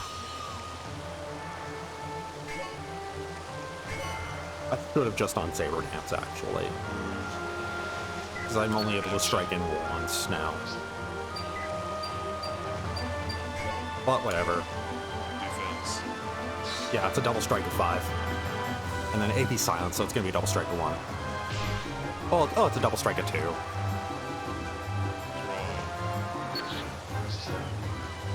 Change. That actually might have been a victory if I just equipped both daggers instead of using Blade Dance. Let's see what he does. Defense. I'm willing to take that. It doesn't break it. And then I can use the evade on whatever his attack is. Yeah, and then negate it entirely.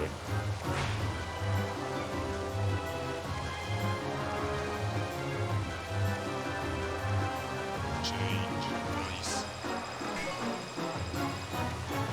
Set. Okay, I win. Action. Wait, are these... Okay, yeah, these are attack AC unable. But with the other boosts that I have, it's whatever. Defense. Yeah, 12 damage and then 12 damage. Yeah, I win.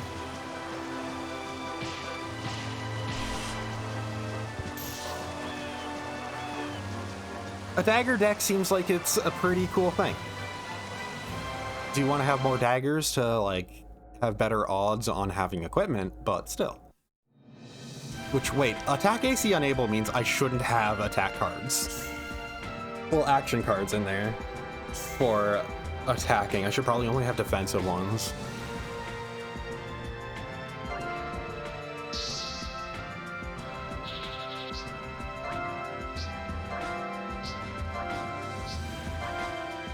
I do really want to get another sword dance. That's actually a big thing right now. Thanks for bringing the cake. I have a confession, though. Truth is, my mother died shortly after I was born.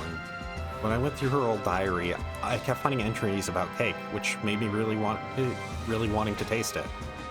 I'm so sorry for sending you on such a personal quest, Monica. A bit salty. Good cake. But the tears just make it a little salty.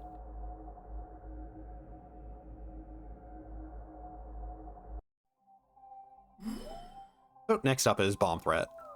I actually should check if the Twin Assassin's blades don't have attack AC unable, then I can see why they are such high cost.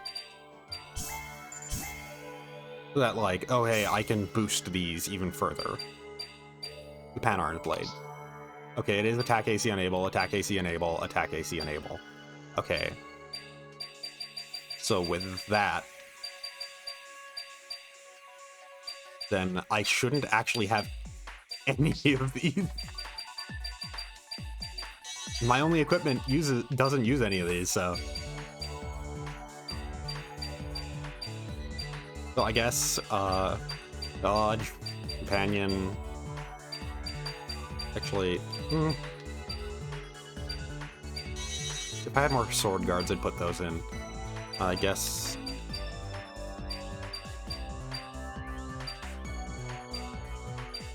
Stamina might help. I guess rich.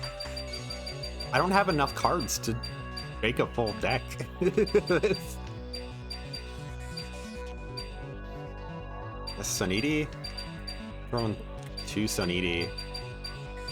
2 soul barriers, 2 shields. A Baron. I'm scraping by with things to put in there. Because yeah, that attack AC enable. So I shouldn't, if all my cards are attack AC enable, why have anything that, why have any attack action cards? I am just going to go turn down the heat in my apartment.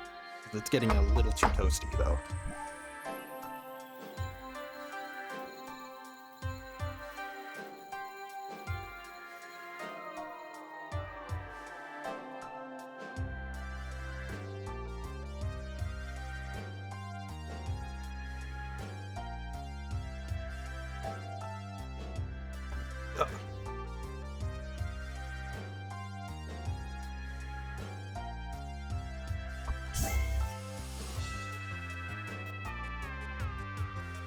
Okay, bomb threat from government mission. We've received word on the Ark's plans. They want to blow up Mole Venti. Hurry to the scene and secure the explosives and put a stop to their plans. We know this is actually what they are doing. So this is going to be a timer, minimum roll of 3. We're going up against Memoru. Well, let's try the dagger deck again with the revisions made.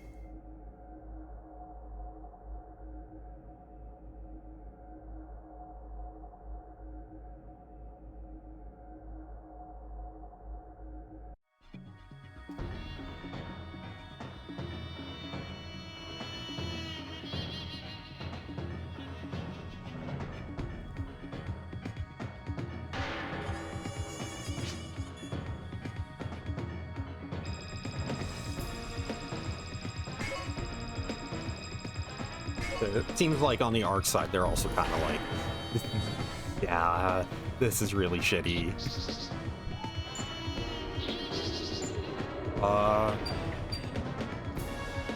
Let's keep this hand.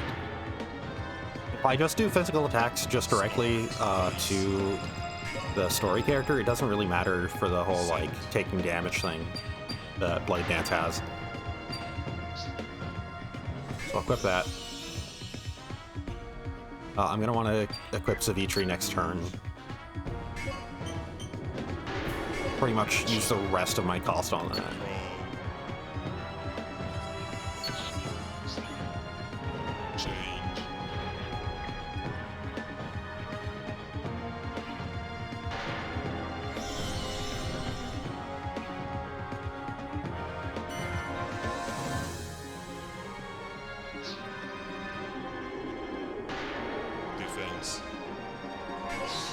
I do kind of want to prevent any and all damage to these.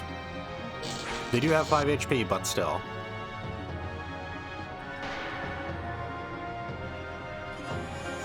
Oh, and steady damage. Well, I gotta get this done fast. Change. Nice. Set. Yeah, let's equip the Savitri. Action. At the very least, I do have other daggers, so if the Blade Dance gets destroyed, I'm at least still in a decent spot.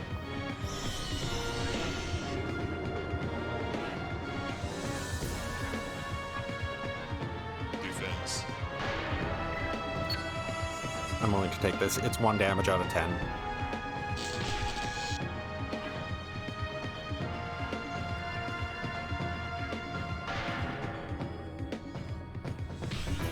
Right now, that actually is a threat to me. That steady damage on these. Nice. Set. Action.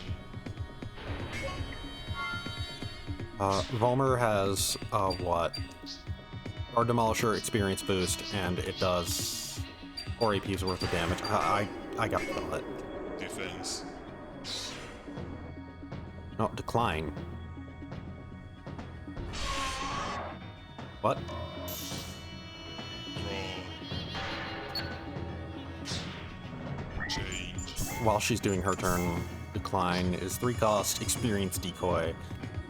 During defense, instead of receiving damage on self, you lose. Okay.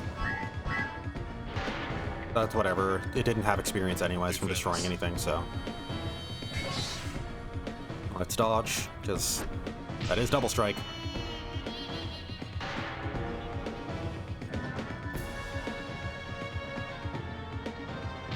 Change. Nice. Set. I do wish. I was saying I do wish I had greater move range, and thank you.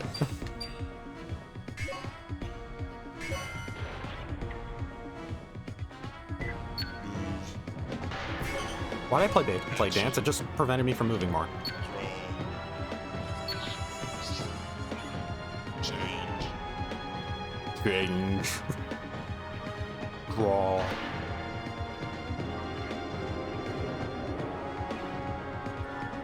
Defense. Okay, so that's 6 damage. And they're probably going to destroy the Sinistry next. Yeah. Whatever, I have mags to equip, and I also have Blade Dance active. And she's within range. Ugh. Change. Nice. Set. So let's equip the Mahu.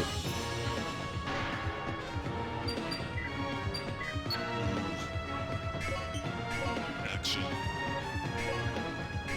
Let's see how much this is. 7. So 14. He does have experience, but not enough. Draw. Change.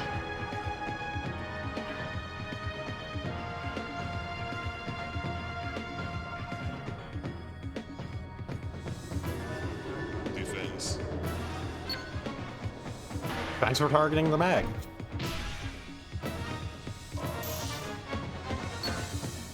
I have more, though.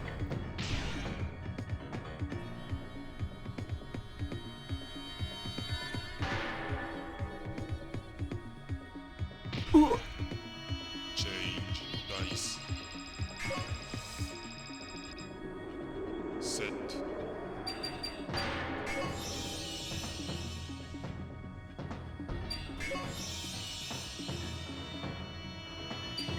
Okay, this should be done.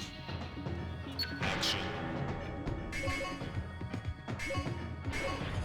Okay, I shouldn't have sped through that as fast as I did, but it worked out.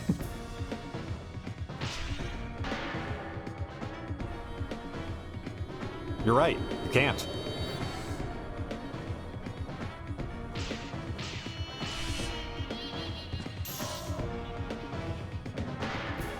Seems like double strike decks are pretty good.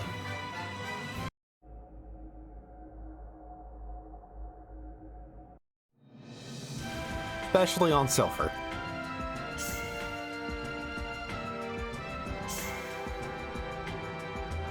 Probably also on Orland, because if you can get a lot of low-cost daggers, then yeah, you'll only further boost that inherently. Oh! Oh hey, it's an Agito!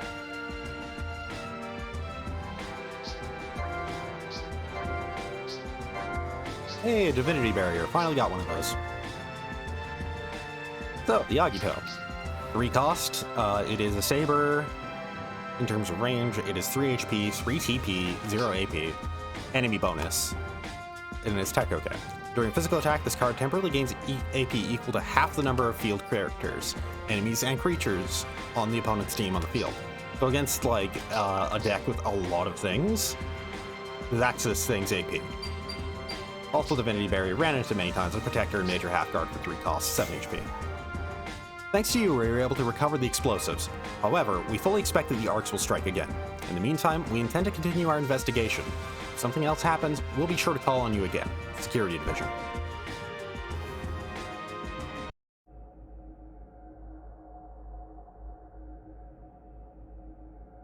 Well, it looks like we're going to be keeping 2 missions for next time.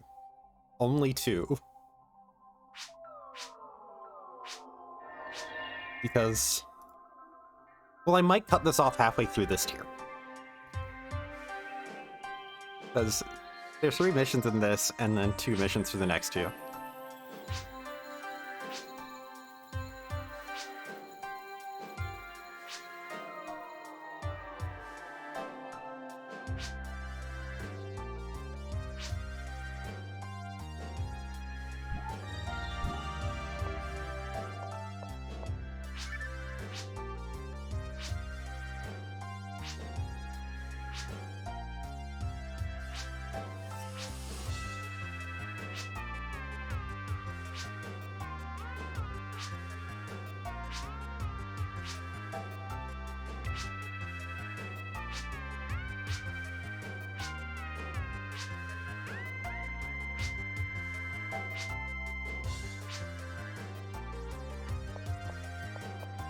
Yeah, like I said, it's kind of an internal thing of like, yeah, pretty much almost all of our team is like, kinda wants to take down the Great Shadow and prevent anybody from getting the Germ. Like I said, secretly both sides are actually working towards the same thing.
Oh, he only has one line. Huh.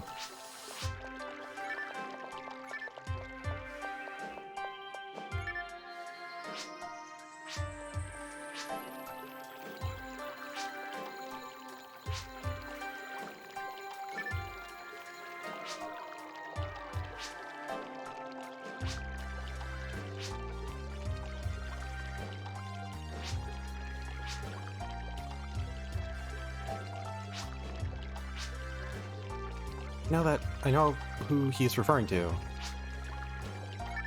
We had a mission about her.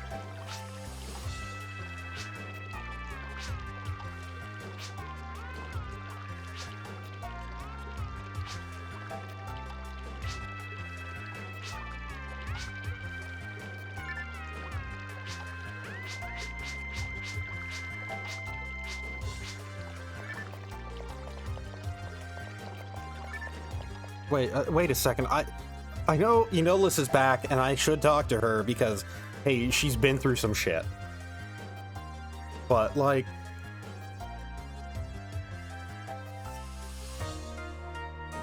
who's he referring to? Like, I know he's referring to some... I know the character he's referring to.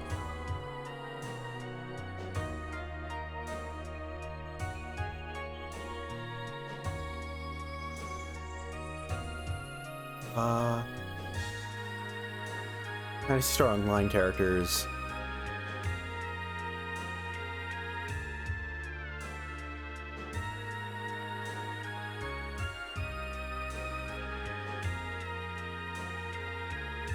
Yeah, it was Shino. There we go.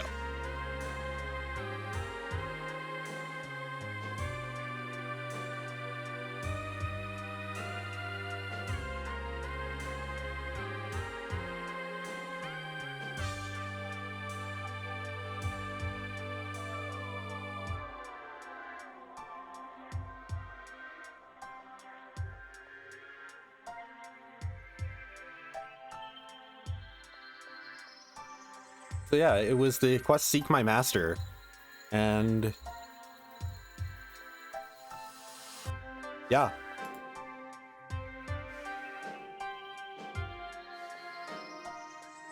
Neat to see that get a little mention. That is actually what I like about this game, is it's very aware of even the side quests of PSO. Of all the story of PSO, basically. Like I mentioned, Viviana is explicitly the daughter of a character from episode 1.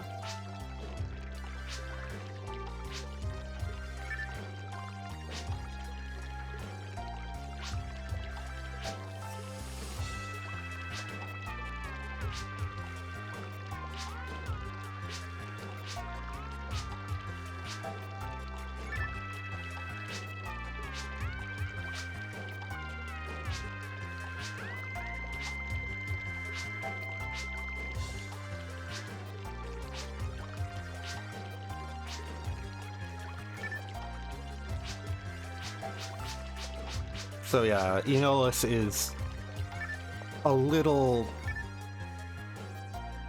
troubled, to put it lightly, by everything that happened. Because, yeah, she is the reason why Kranz died, and why there's a clone of Kranz around now. And it's also, that question of, like, is it really Kranz or not? Is she aware that he's a clone? But, yeah, that really her intentions weren't as... She was doing it all just to get Kranz's attention. But she wasn't turning on everybody to go look at me. She wasn't going, I've turned on you all so you can, vie for my attention. Like, so you can try to win me back. No, it was, I'm going to go be a double agent. I'm going to trick them into thinking I'm on their side so I can get information for us. I'm going to do a smart thing. And she did do a smart thing. She got us information that could be very helpful. It's not going to be in the course of this gameplay because we don't really ever have a need to invade their morgue. We have bigger matters to attend to. But, like, it is legitimately, like, she was doing a good thing and smart thing. It's just, how could she have known that they were planning on bombing them, and that well, also that Gluestar was selling them information as well. It's a hard spot to be in, because she was intentionally trying to do a smart thing, and it backfired.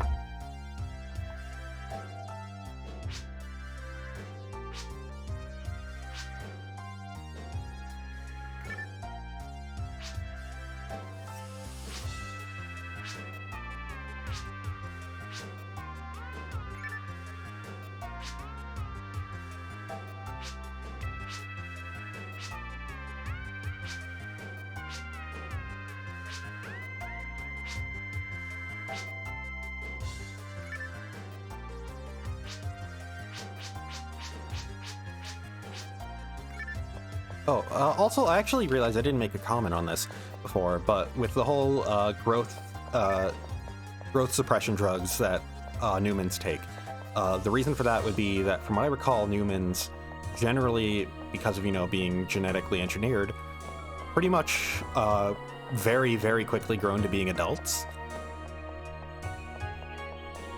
And as a result, their lifespan is incredibly unstable. I would imagine maybe naturally born Newmans might be a little different, but the idea would be that they actually have to take medication to cause their body to age at a normal rate,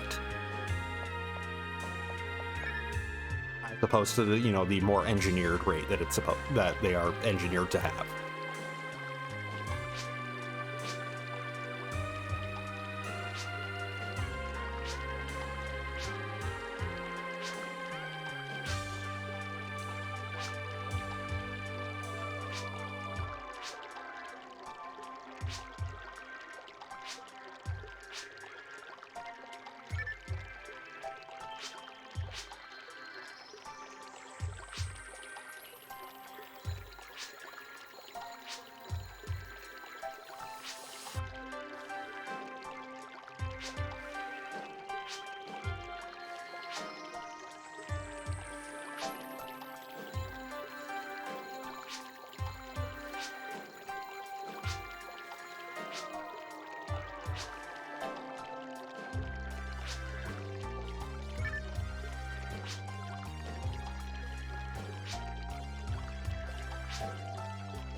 So yeah, that's Gluestar's dream, and why he's been so dedicated to trying to make money. Because, well, it's just... he wants to try and change society.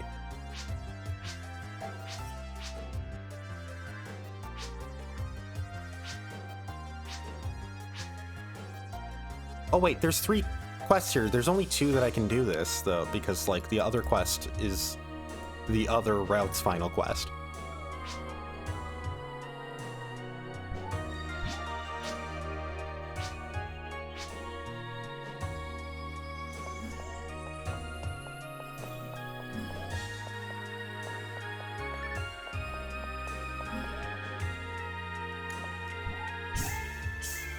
So I am gonna need to make no more decks can be created, damn it!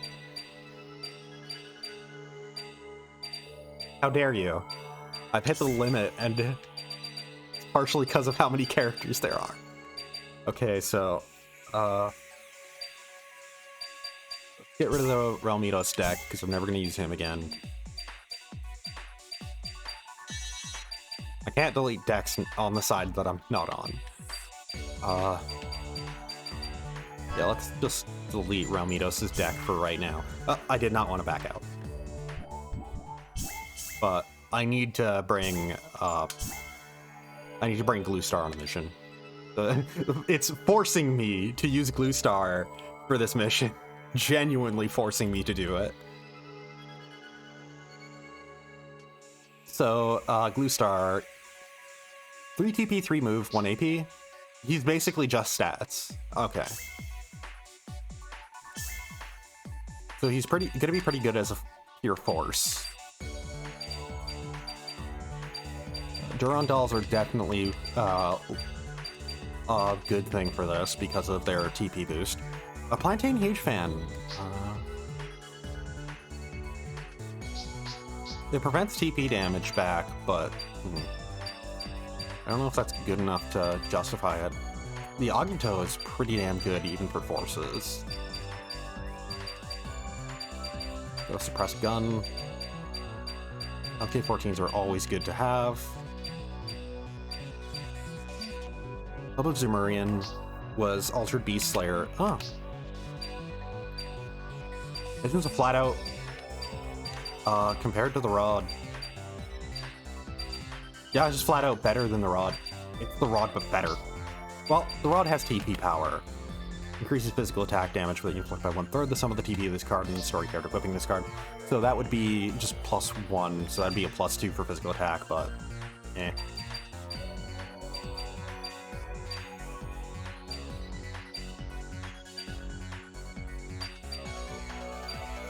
Chaos Sorcerer's Cane is like its own thing.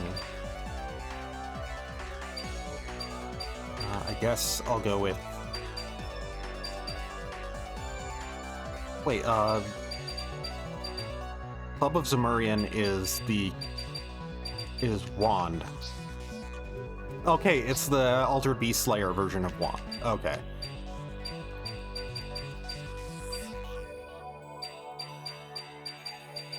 Let's go with some Ice Stabs.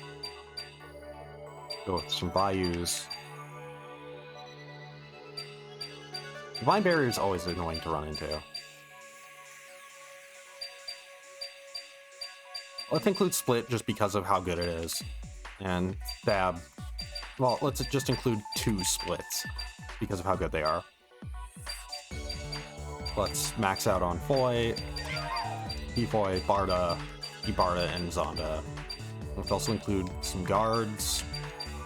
I do know that I'm over limit, but I'm just gonna have to go through and figure out what I can get rid of.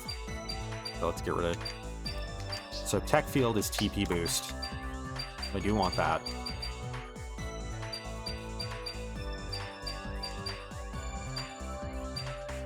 Okay, so I have 12 cards to remove.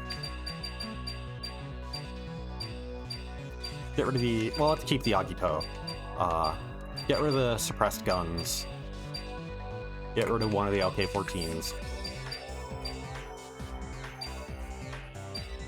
Get rid of this barrier. We don't need that many Bayous.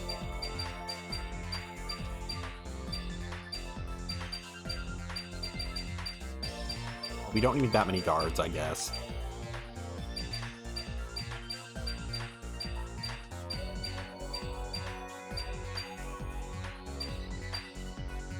I'll get rid of one Durandal.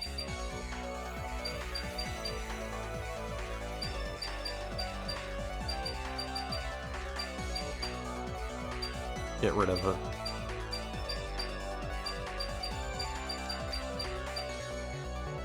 Let's get rid of our Ice Stabs. Part of the problem... yeah, let's get rid of Soul Barrier. Part of the problem is just that I have so many spells now.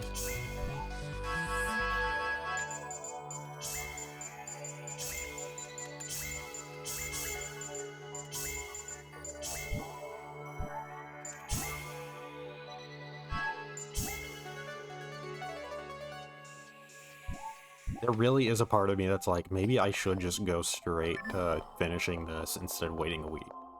But I do want to finish up Darkside story first. So I'm just gonna finish this tier, leave this for next week. Maybe next week I can finish both Darkside and Heroside on the same day. It'll depend on how long Darkside takes, though. But yeah, it's maybe next week I could do that, or if I delay the Heroside finish to the Saturday, I'll start up the New Game Plus stuff. So, Ragdoll photos. I heard from India that you got a very skilled team. Could I ask a big favor?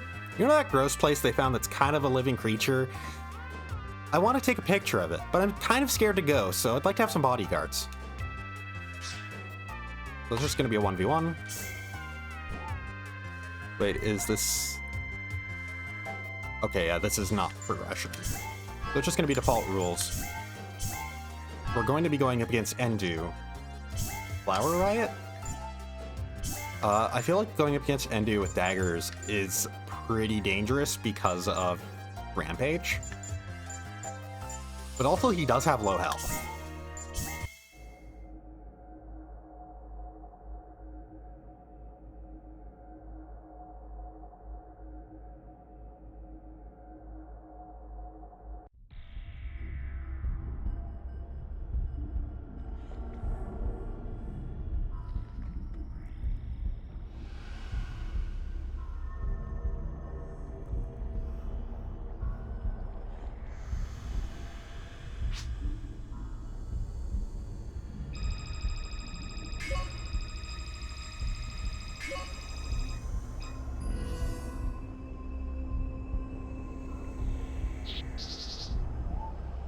Okay, yeah, that's good. Start dice. Big problem with Rampage, of course, being just... Set. As soon as he swings at me, I'm gonna, you know... I'm gonna lose most of what I have.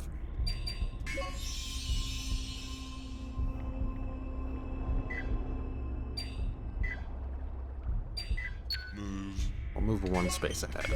Action. Draw. Change. Right, I still have the... Did I not save this deck, or did I forget to remove the Swatax? Hey, go Boomas.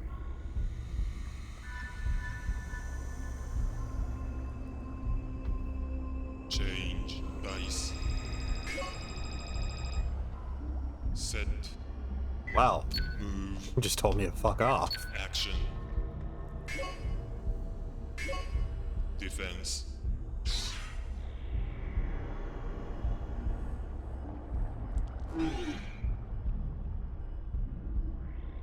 Draw. Now let's get rid of that Swatak. Get rid of that barrier. Okay, good. I got a defensive card that I can use. Another one.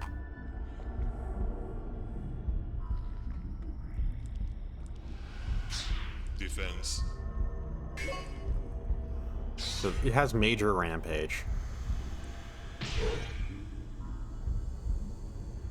So yeah, everything he has is probably gonna have Rampage, isn't it? Change dice. Okay, there we go. Got a good roll. I mean, I can't take advantage of it because I have to move forward, but... So, major Rampage against a Hunter-side story character will also inflict an equal amount of damage to equipped items if the SC has over half of max. Oh! Might as well equip another dagger.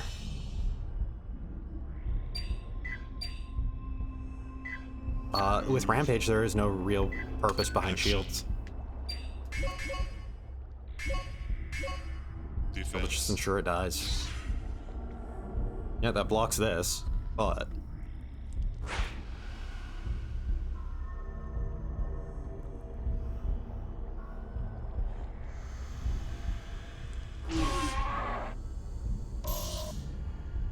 Draw. Question is he going to play Change. another Go Boomo on the teleporter?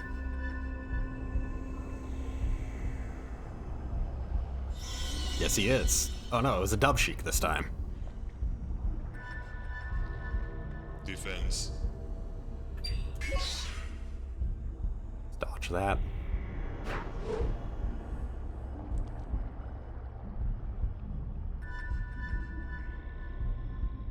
Change dice. Set. Oh, might as well play this. Now everybody can have more cards. Move. Action. Defense. Oh, nothing. There. 3 damage to him at least. Draw. Hey, sword guard. That's perfectly good. That's gonna keep at least a dagger up. And I also got another mag, too. I'm never gonna get into that teleporter, huh? Change dice. Set. Let's equip this mag. Move. Action. I have, wait, 1, 2, 4, 6, 7.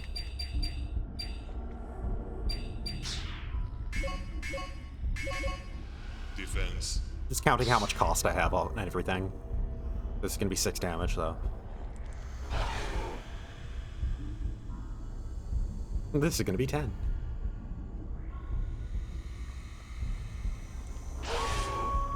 So the biggest thing that I can see would be a problem with a dagger-focused deck is the lack of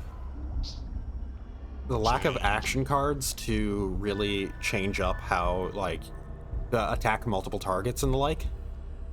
That you're basically dedicated to just single attacks if you're going all in on just daggers. Change dice. Here we go. Set. Move. Action. I'm in. Draw. Change. Change.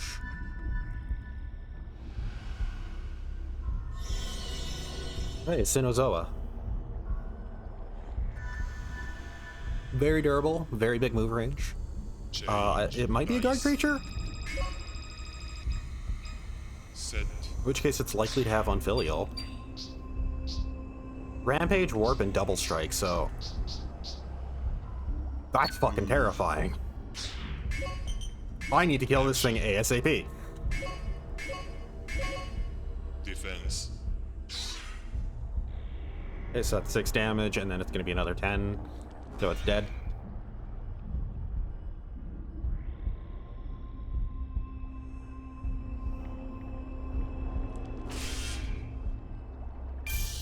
Hey, dice bonus.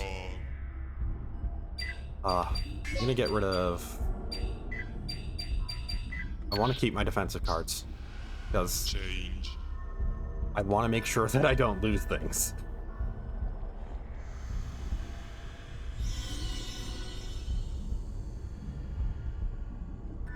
At the very least, every time he places a guard creature, I can destroy it through Defense. Unfilial. Well, I can only do this to one thing. Keep this dagger. And then the other dagger is going to be broken by the... Oh no. He didn't have enough AP to also attack with that. Change dice. Set. Okay, so, let's get the Blade Dance. And Soniti. I'm only going to be able to attack once this turn anyways. Move. Action. And I'm not even going to be able to move. It's going to be higher damage, but it'll damage me. That actually will get me under Major Rampage, though. I'll get rid of the Defense. Gigabooma, though. That's only 6, but that'll still kill. Draw. Change. Oh, wait. Did I read this entirely incorrectly?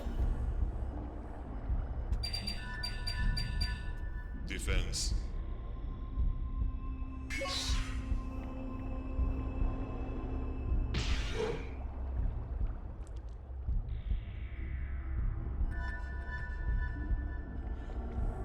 I think I did.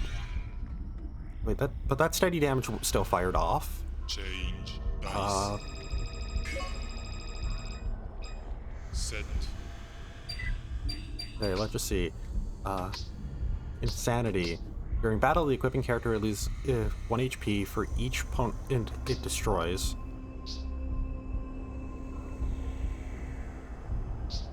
Did I not lose HP, though? Whatever, I can move in. He's dead. Action. He left himself wide open. Defense. I'm gonna first have to go through the dub cheek, but okay, yeah, he didn't even block it. So he's gonna take 3 damage from this, and then he's going to take 10 damage. Yep, I win.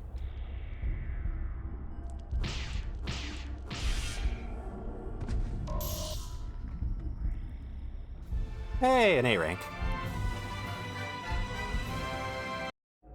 I guess just how much stuff I destroyed and the bunch of times that I used defensive cards.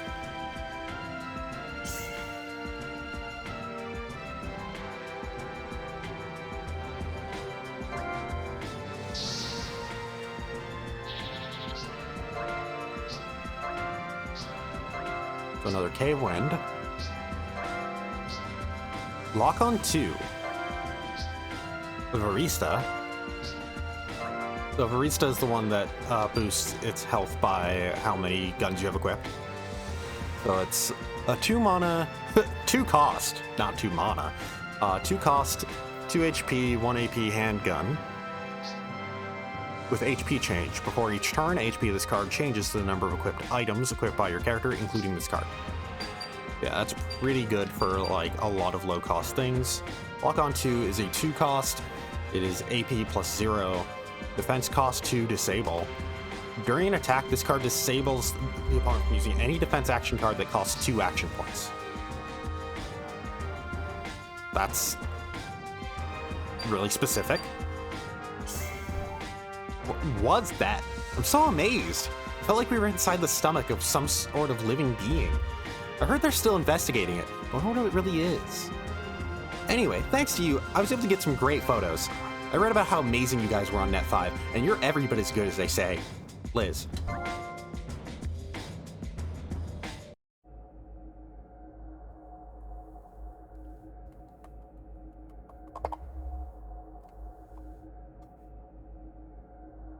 Time for Dream Present. And this is going to be the last mission we do. Unless I get so totally wrapped up into this that I decide, yeah, you know what, I'm going to finish it. Hope I don't.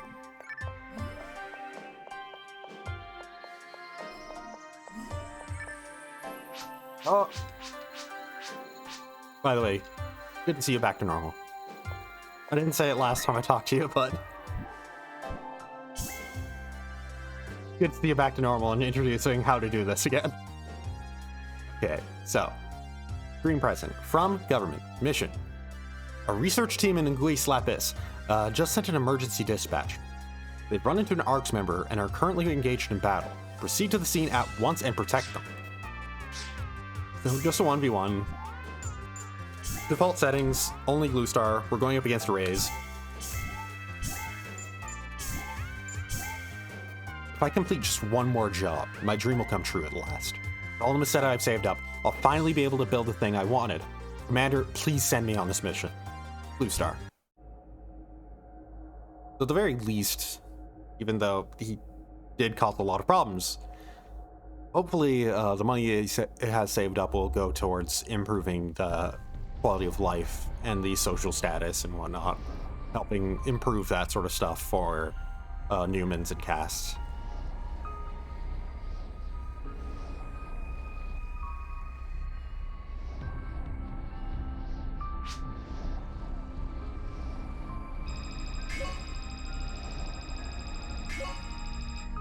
You know, if you're questioning it, why are we even fighting?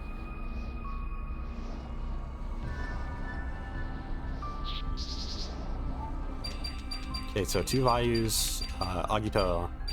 This is a pretty good start. I can start pretty aggressively with this.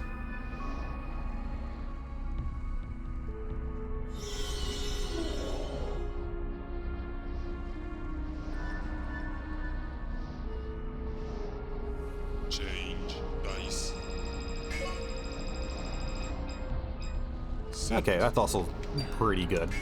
Let's equip 1 Vayu and the Agito. I'm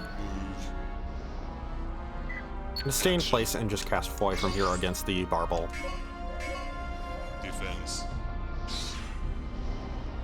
That still kills. Okay, good. Yeah, 3 direct damage to the face. Draw. Change.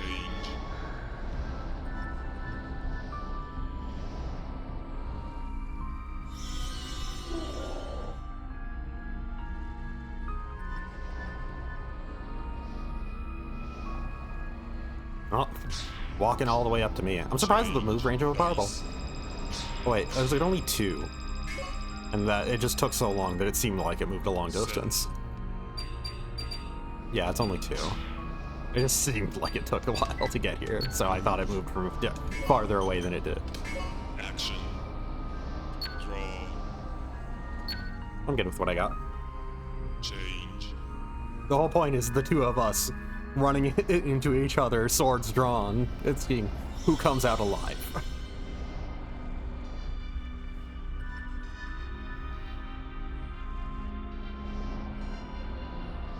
Change. Dice. Also, a Barda can hit multiple opponents at once, so Set. that's a real thing that I'm trying to aim for here. Move. Action. Defense. This. So I'm killing 2 guard creatures at once. I'm doing 6 damage. Draw. Change. And hey, I drew Tech Field. So that's gonna make me do even more damage. I don't have any TP stuff, but...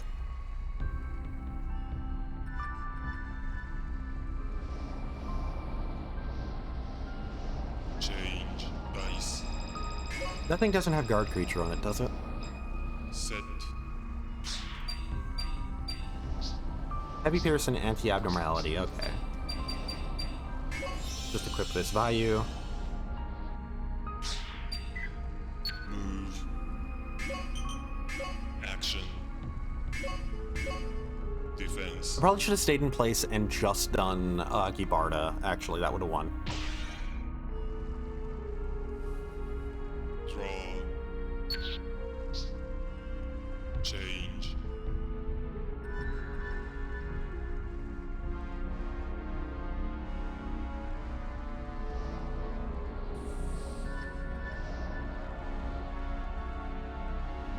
Defense.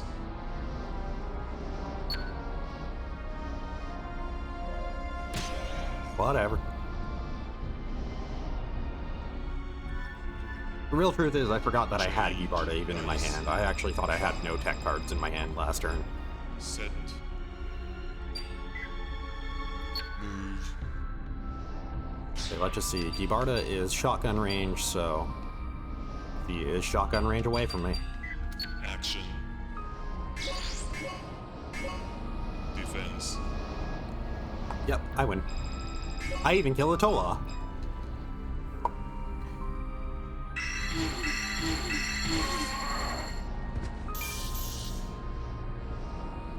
Hey, B rank.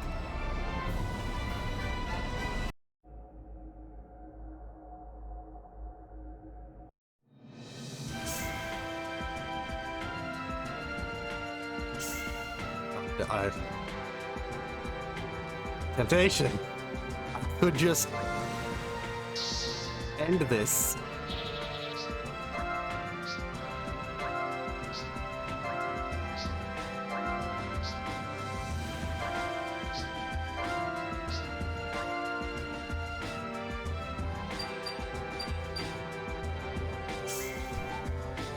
I won! I was a little nervous there for a minute, but I made it. Hope I can get paid a lot for this one, eh? I want to use the Meseta I saved to build a school. Sure hope Stella likes it. Blue Star.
She very much is trying to hide that she really doesn't want the people to get their hands on the germ.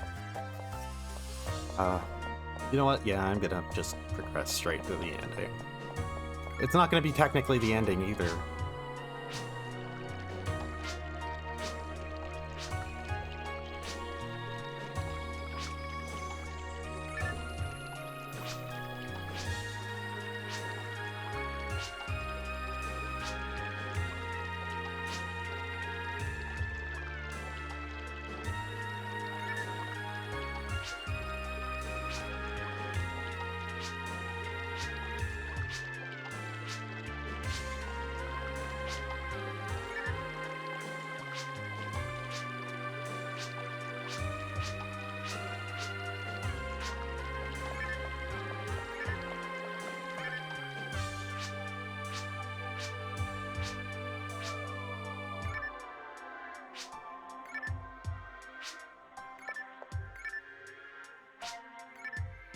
No, I want to talk to the little guy.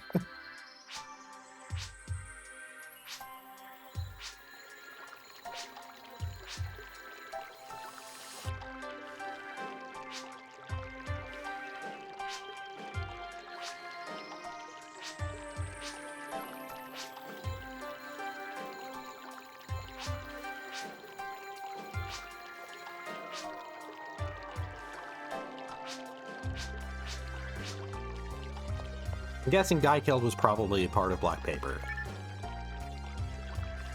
Everybody seems to be.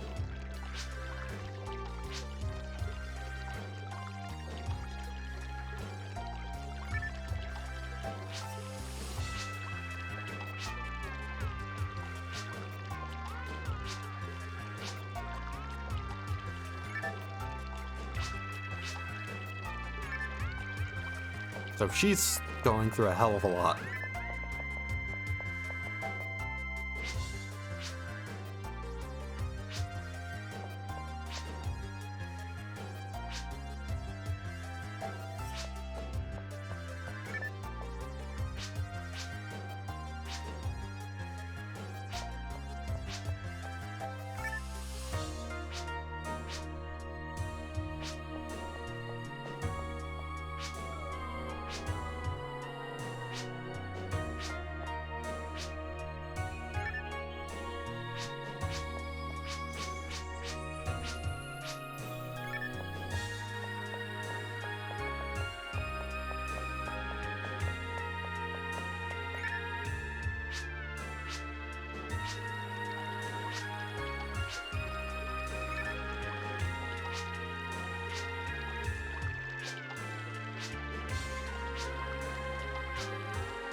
So he's pretty happy, and he's kind of like wrapping up his plot, and Franz is getting determination, whatnot.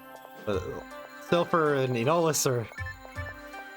Franz is still actually like arguably in a pretty bad spot, admittedly, too. It's like, yeah, our core characters, the core three, are not the best spot mentally right now.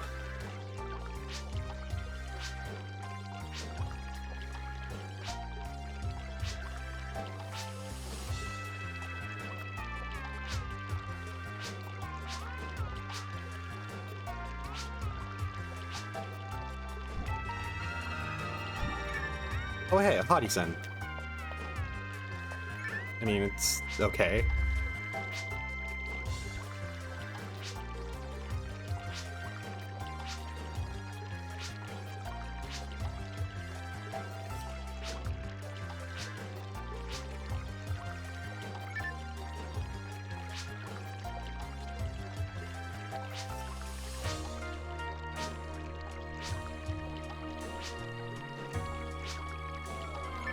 So yeah, like I said, everybody's kind of in a spot of, like, agreeing they want to destroy the Great Shadow. Even, like, and the government agent that we're dealing with that actually knows stuff about this is like, I don't want to outright say it, but we should probably break that thing in half. Sliding 4. From the government. Mission. The arcs are attacking Mole Venti, and photon leakages have occurred as a result of the battle. Suppress the arcs and contain the leakage. Is this 1 against 2? Okay, yeah, 1 against 2. So I'm not going to go with the dagger deck, but wait, there are changes made, so we probably have to kill both of them, actually.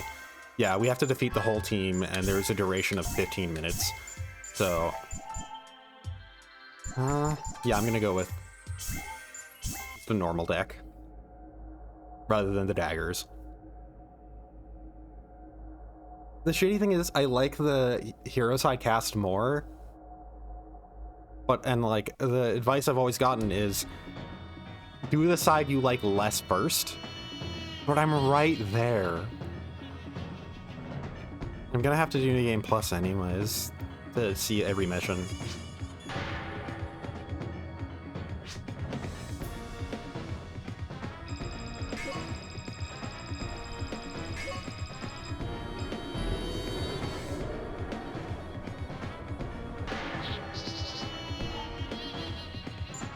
That's a pretty good. Start dice. Set. So yeah, let's equip the K-14s and the Mahu. Action. Draw. Hey, some splits as well.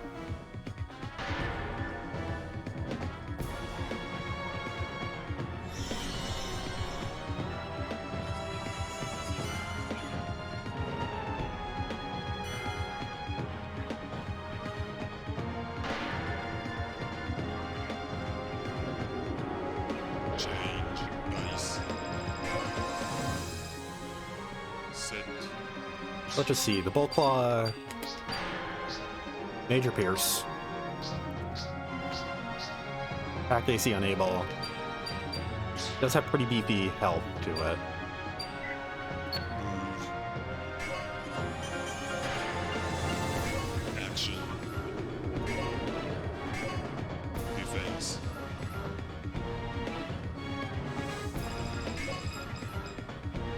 Damn it.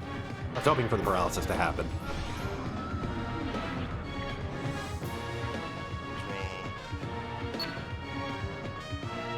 Draw. Change.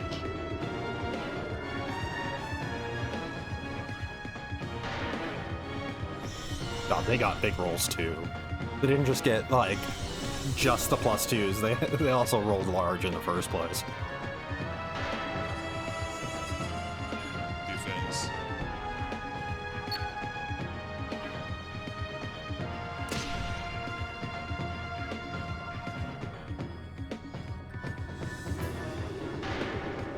Change dice.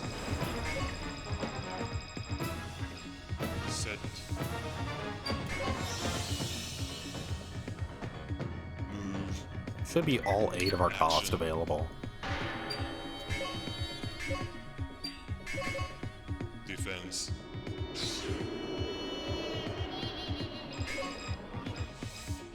There we go. I've also inflicted paralysis at least. So even if the Tola isn't dying this turn... Oh wait, anti-abnormality. And I'm rolling high on it too.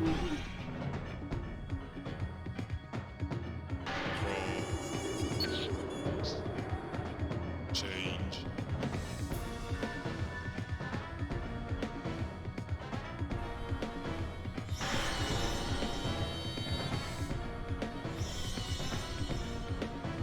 lot of bulk loss.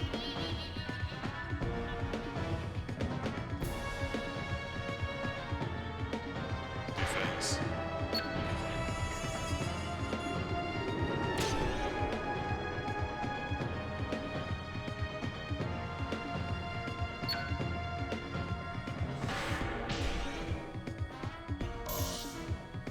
I'm in a potentially bad way right now.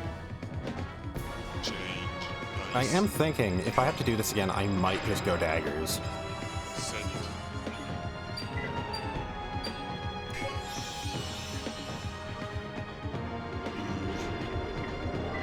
Action.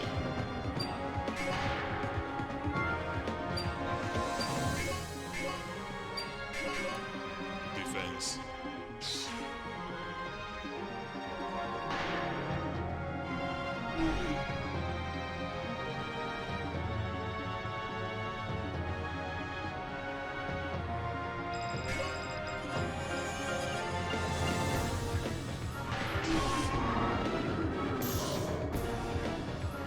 Draw. At the very least, once they've done a certain amount of damage to me, they can't do heavy pierce anymore.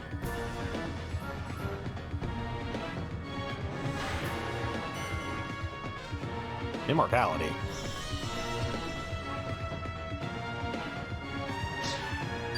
Let's just... Immortal. Field characters and items will not be destroyed even if their health reaches 0 while this card is on the field. That's Defense. 4 turns of that.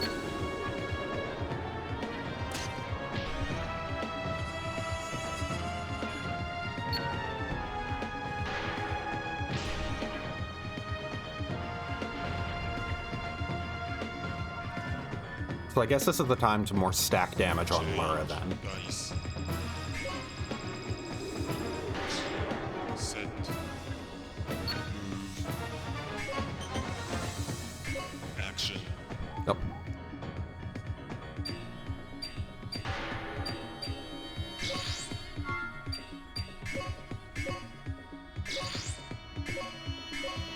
Defense.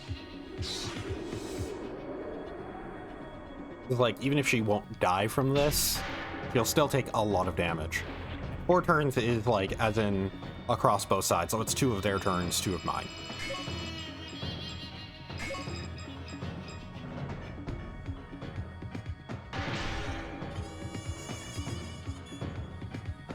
Draw. Let's get rid of the Yamato. Yamato. Change. Yamato.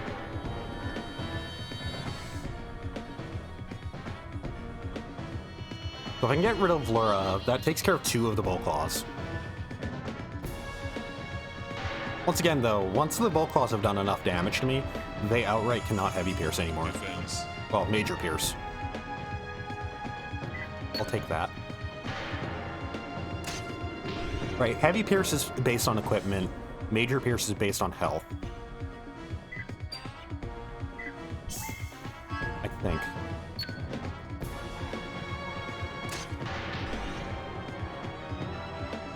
I am in a bad way, though, no matter what.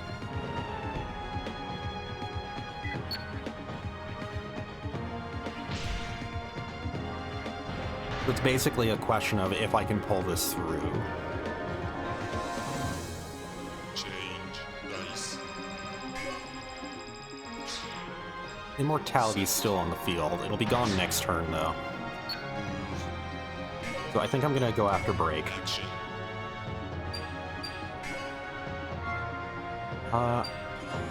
Let's attack with this and then split on the Saber. Defense.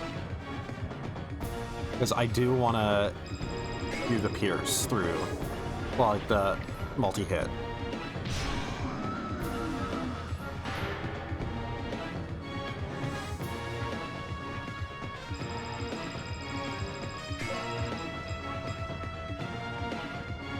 Okay, so he's 1 off of death.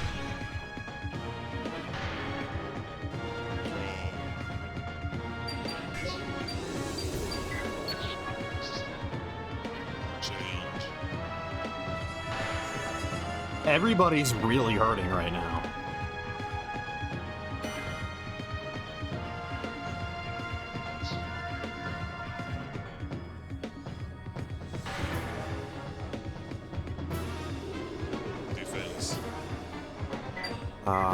That'll do 1 damage to me, but I'm more scared of the bull claws.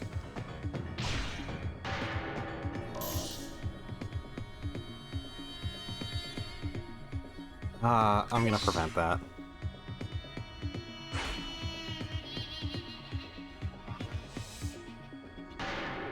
The other big trick here is that as soon as I kill one of them, all their creatures go with them.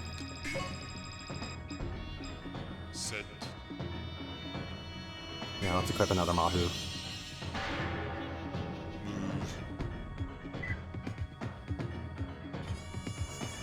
Action. Yeah, let's split this. Defense. Okay, good. I win. Against break. I didn't even need to use split, but it was just to make sure that if he did something that like 10 defense.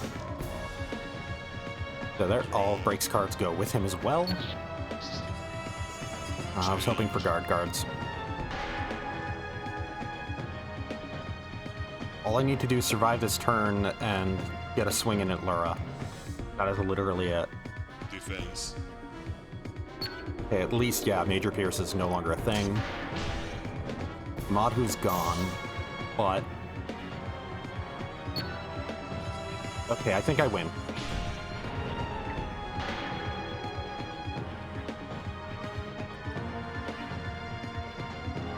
Change. Dice.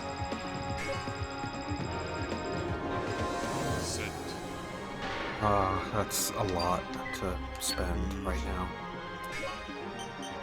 Action. Let's hope that she can't just negate this entirely. Defense. Okay, good. I win.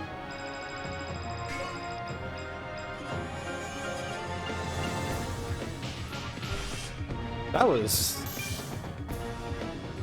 I probably shouldn't have won that. But hey, I did.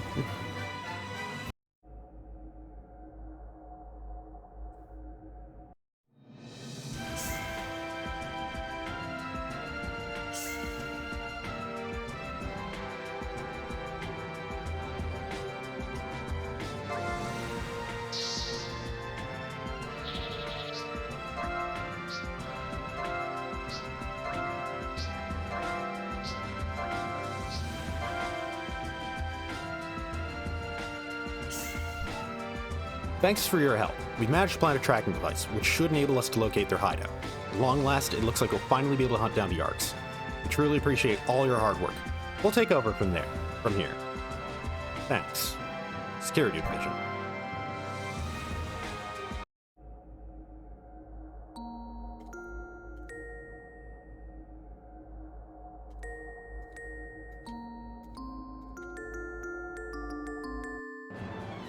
Oh, serious music.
So, yep.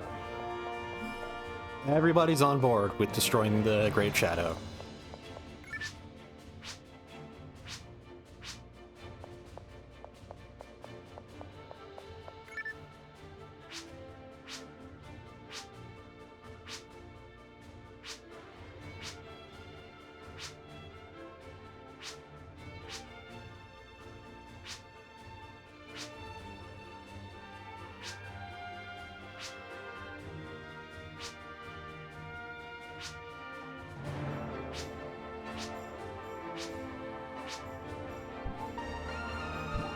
I have enough of those.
Enolis is admittedly still kind of having a bit of a mental breakdown.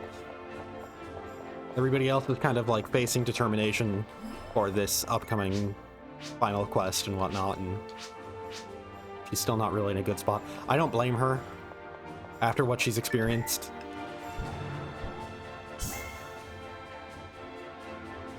Yeah, great ambition. Thanks to your efforts, we've discovered the location of the Great Shadow. My career is depending on this. Already sent out several of my staff, but I seem to have lost contact with them. I'd like you to go out and investigate this Great Shadow. So it's just gonna be a 1v1? Bit of a strange map shape. Phase duration is only 20 seconds, and character HP is set to 20. We're not gonna have much time to think through our turns, but there is no greater time limit. And hey, Pollux. So I'm gonna go in with Dagger deck. I presume you're already aware of the Great Shadow's power. If you can bring back information about it, we'll be able to get a substantial reward. Therefore, it is of the utmost importance that you conduct your investigation as discreetly as possible and without alerting any other research groups. Lab Chief. Oh, they won't know a thing. By the time they know a thing about the Great Shadow, they may be dead. Well, it may be already gone.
So I just realized with that cutscene, the way it was, the way I was reading this was a little incorrect. As in, there's another. I'm gonna have to back out and watch some other cutscenes. Okay.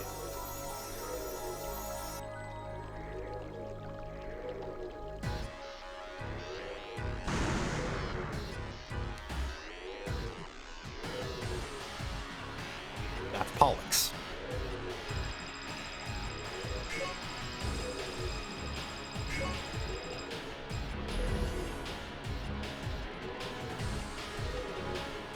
$55 health. I'm going to quit because there's other cutscenes to watch. There's one for Kranz and one for Enolis. I might as well also check if there are ones for the other characters, like especially the ones that requested to go. Because this is everybody's ending cutscenes.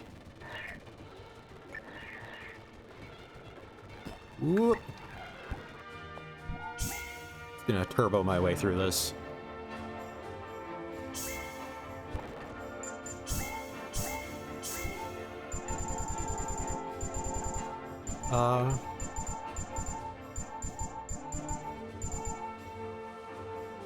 Is already dispatched.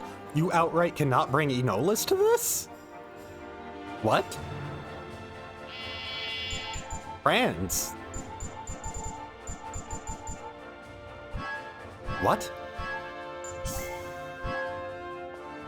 But those are the other characters I'm supposed to be able to bring to this.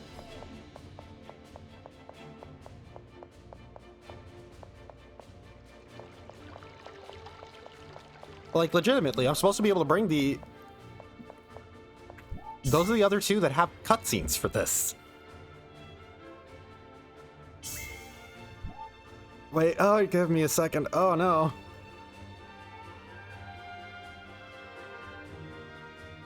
Guides.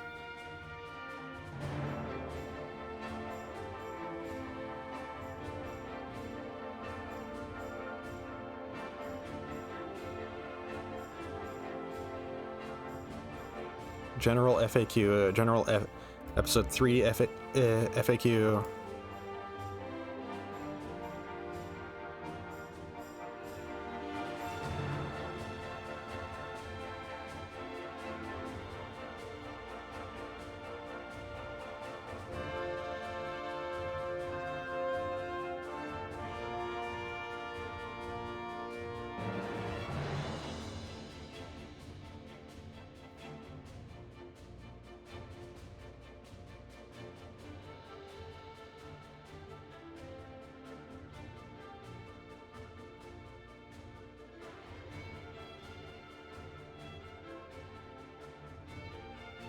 Okay,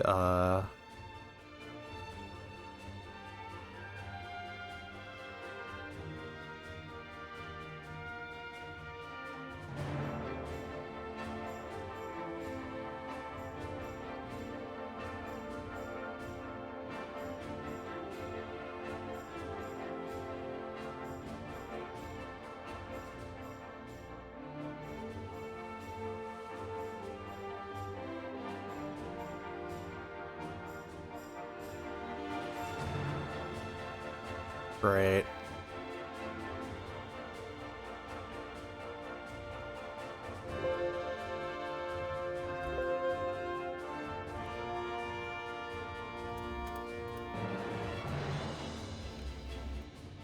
That does not answer my question.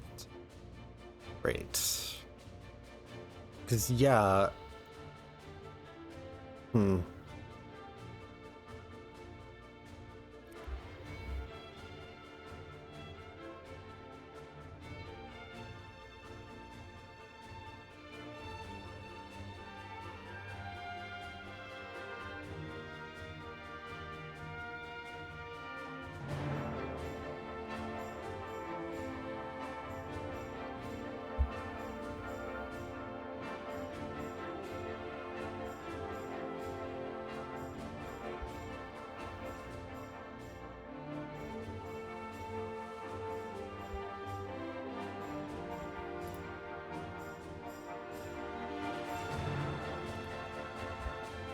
Because, like, okay, so, like I said, I'm supposed to be able to... I'm supposed to be able to... Okay, quest FAQ.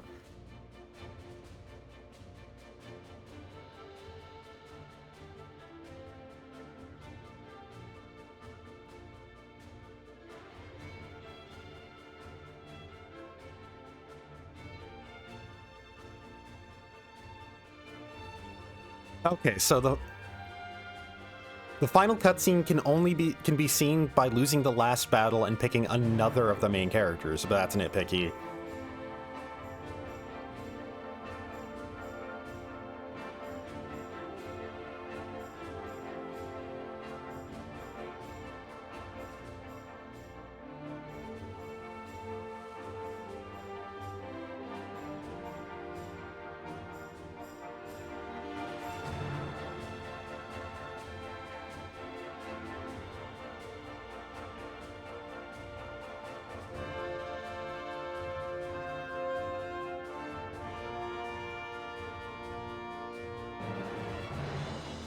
I'm just...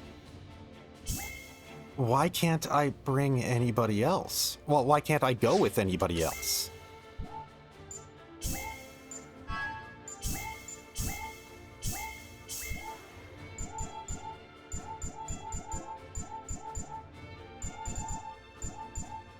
Because Kranz is already dispatched. Enolis is already dispatched. Maybe you go in with Silver, and if you lose, you then switch over?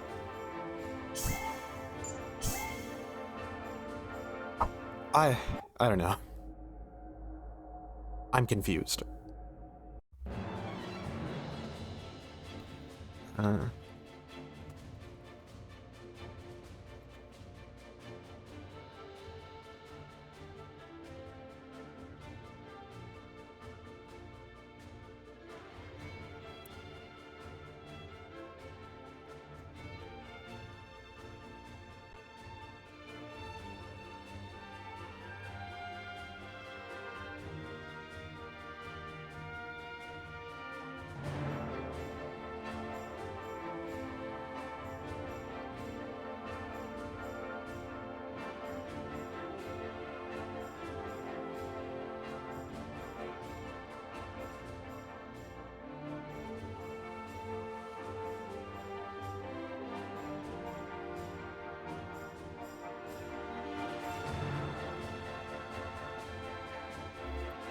Well, I just don't know how to get the cutscenes for Enolis and Kranz.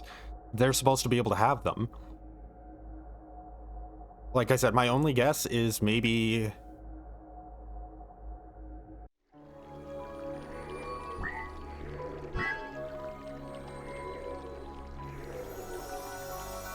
I don't know.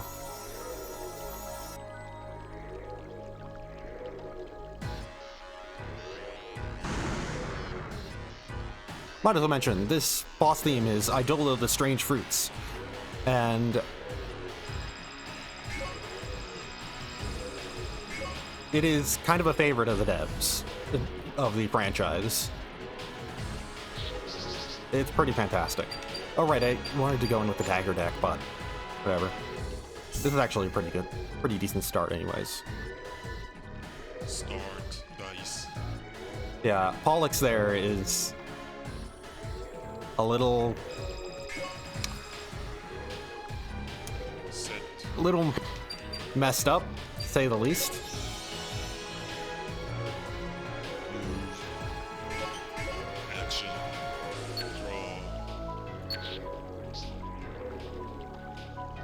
Draw. Limited AP growth, time pierce, weak hit block. Change. That's a lot happening. And I have a time limit, so I can't really check this stuff readily. Like, here, Defense. I pierce, weak hit block, crack. Oh, that's a long range, huh?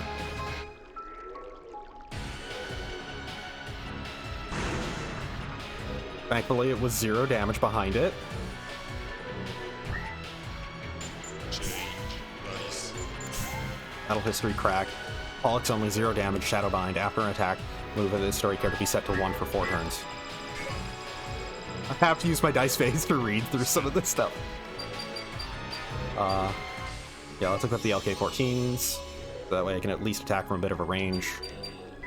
Move. And then let's move up. Yeah, Action. okay, so it did set our movement to 1. Defense. This is gonna activate weak hit block anyways. Yeah. Draw. So I'm gonna use my time here to read this.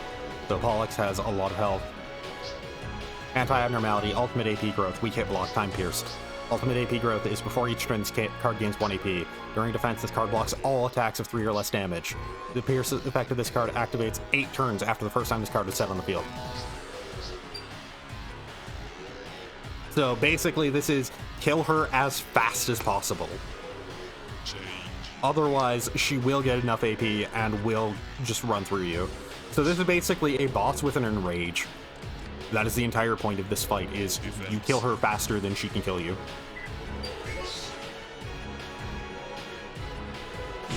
Well, you kill her before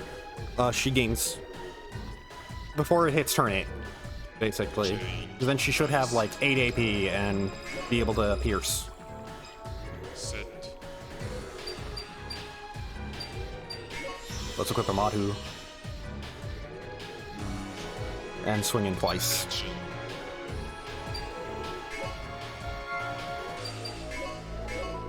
They're both the same damage, but Defense.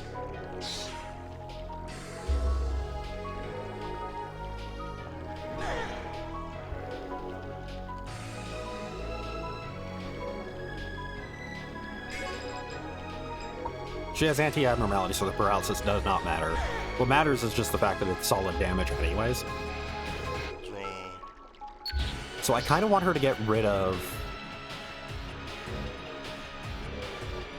weak hit block, also meaning that the dagger deck actually wouldn't have been... Well, no. With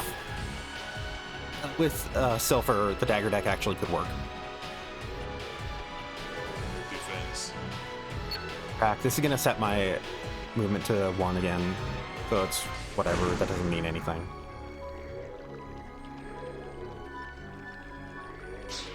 Like it. Change. Dice. Set. Yeah, I only have a movement of 1, but that's whatever. Move. Big key is, Action. can I kill her fast enough?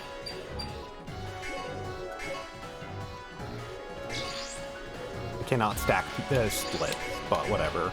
Defense. This is going to be 3 damage, which means it's covered by weak hit block. Yeah. Well, this is definitely not going to be covered by weak hit block.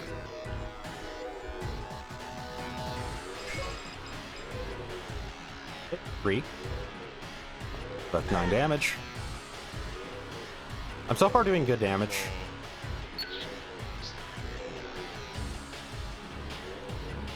Once again, as long as I can get past that, as long as I can damage her enough that I don't ever have to deal with that Pierce activating. Oh, what is that? 4 turns, action cost increase.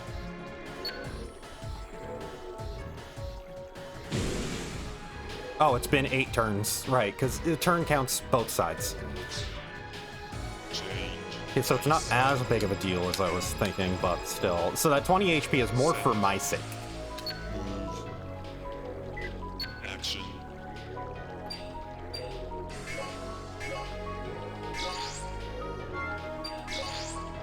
Lash and Split can't stack. Right, AP, increased costs, right. Did I just say increased costs? COSS? Increased cost. By the way, Idola's Strength Fruits. They're the reason why the dev team loves to use it over and over and over again. It fucking rules. Hey, damage is actually going really well thanks to those splits. But she's no longer going to break any of my cards. She's just doing direct damage, and it's going to very quickly kill me. Change. The next turn it's going to be 7, and then the turn after that it's going to be 8. Empty hand. That's whatever, thank you. I didn't need that hand. Defense.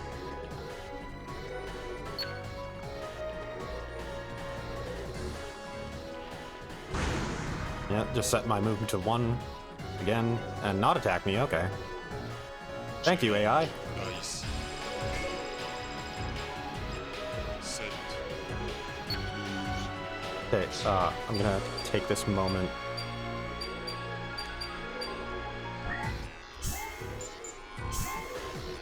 Empty hand, Shadowbind, AC Trash. Use all. Oh, it empties your hand of all action cards. Okay.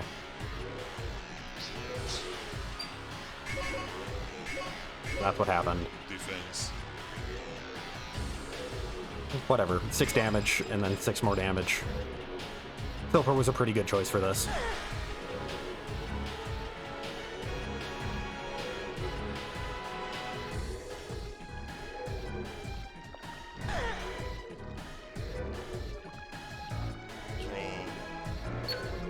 So I think I've got this one.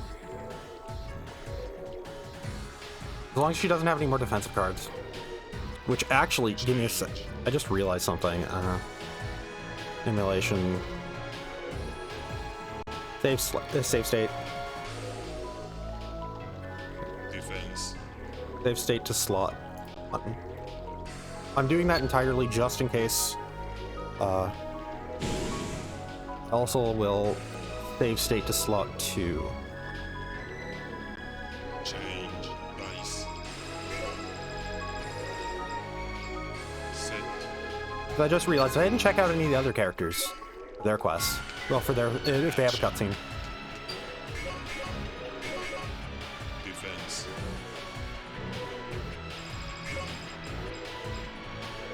What? Just Pollux down. Silver just... We both walked up and started just swinging at each other. Silver's stronger, though.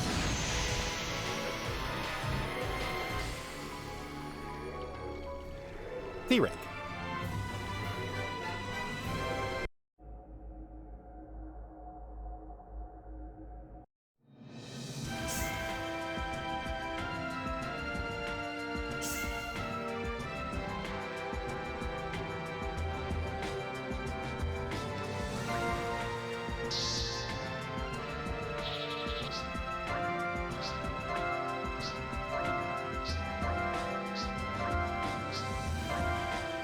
Nothing really notable.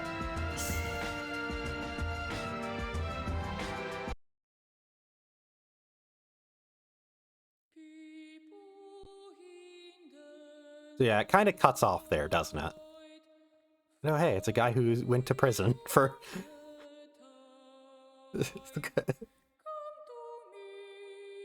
Uh, so that sort of was Phantasy Star Online Episode 3. That seems a little abrupt, doesn't it? We didn't get to fight the Germ. We don't really have any information on who Pollux is. And yeah, that's just really it. It's a really abrupt ending.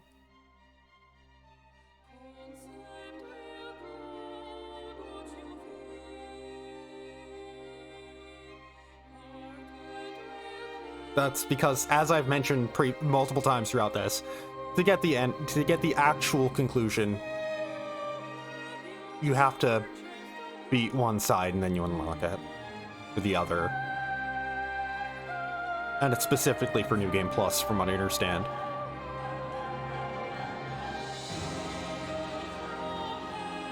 Hopefully New Game Plus should go by pretty fast. Because, like, I'll only need to do the specific quests that progress, or that give me a cutscene that I didn't see the first time. And that's really it. But yeah.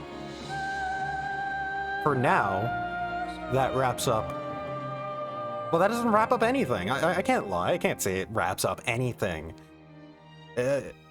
We have to do Darkside, and we have to do New Game Plus to be able to get the ending. I will say, this was a really mean choice of them. I get the idea of, to get the true ending, you have to do both sides. But also,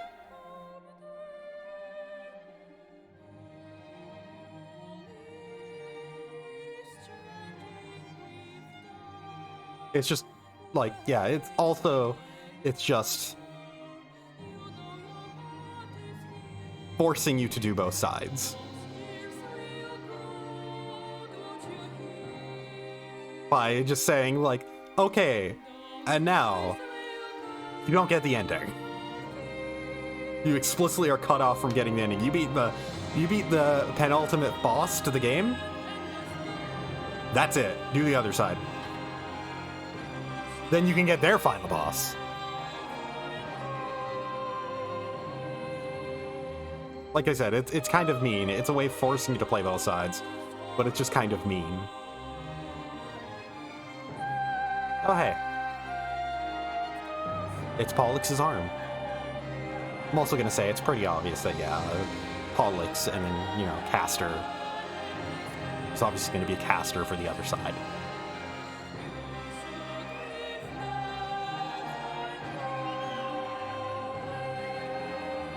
The arm is just degrading and decomposing.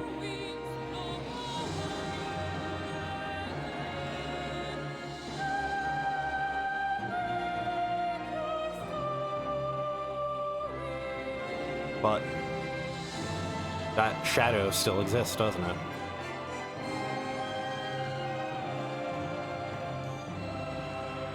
Like I said, this is really mean that they require you to do both sides, but you don't even get any sort of conclusion for this.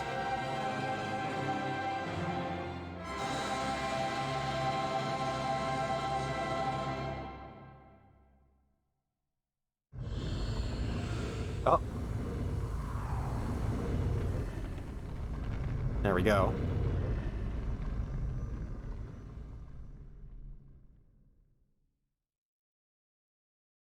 Save a state to slot 3.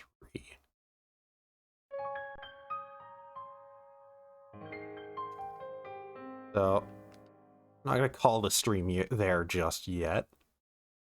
A couple things I want to test with that final fight.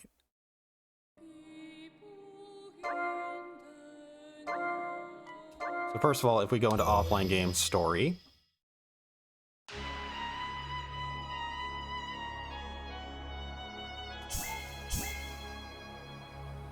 and let's just go into Hunter side again.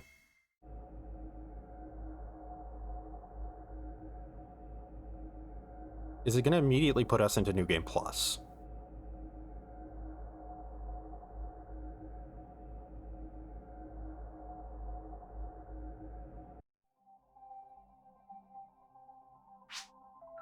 Yep.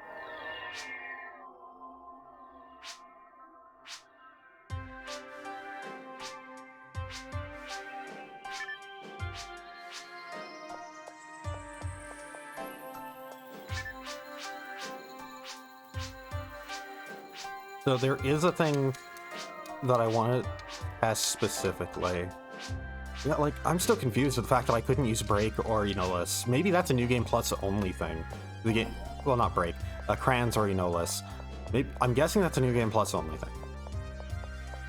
That you are forced to use Silpher your first time through. Because she is kind of the main character of the game.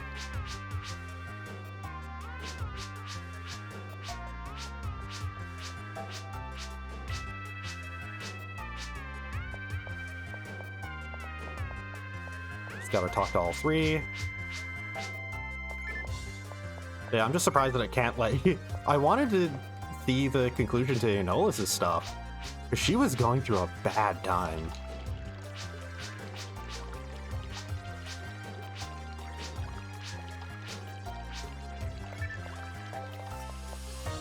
Okay, now just to go back to get our mission.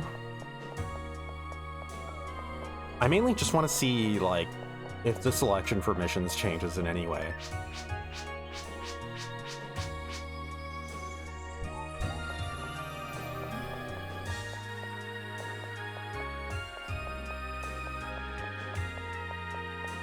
And there is some stuff that I want to do before calling the stream, because I do want to check just some basic things of, like, okay, if I bring characters that aren't if I bring the non-Silpher characters, what happens for them in terms of cutscenes? Like, do they get a cutscene?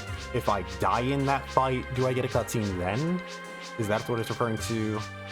Like, by die in the final battle? Or is it referring to what you unlock after that? Like, what you unlock from beating the game?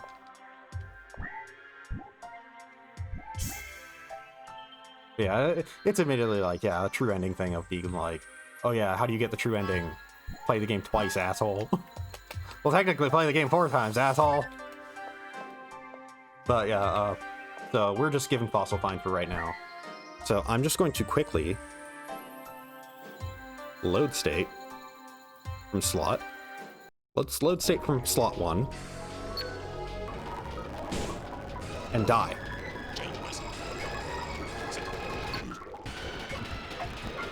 Get to hear Turbo, Idol of the Strange Fruits.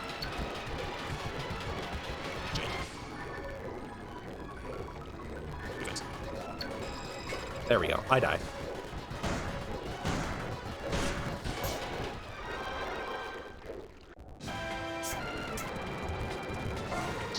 Is that just a game over screen?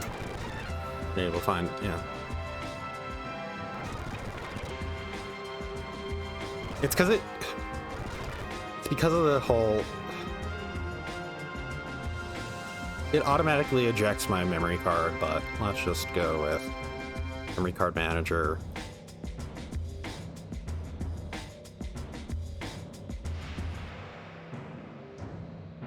Tools,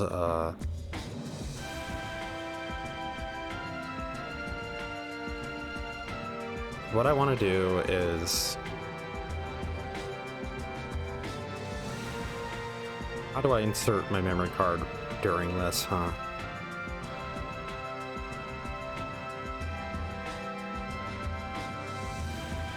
Memory card manager.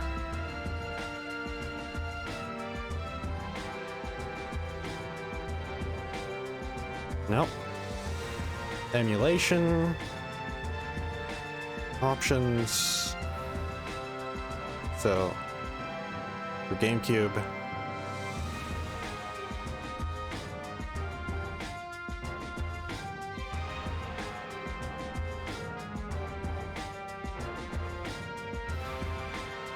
Okay, wait, controller settings, hotkey settings.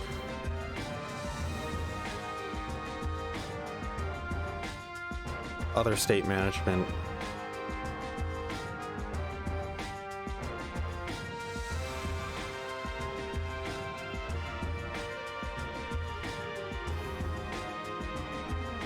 General. Because I know that it ejects the memory card upon loading a state. So that's why it's giving me this right now.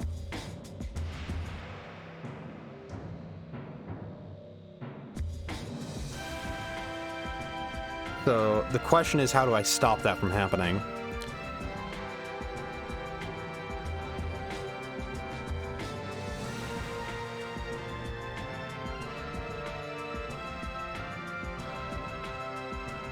Or,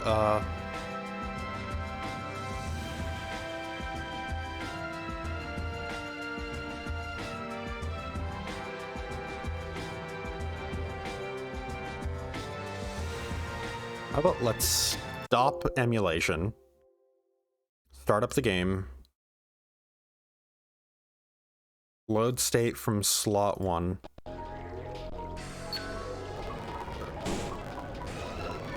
Change base. Set. Action. Roll.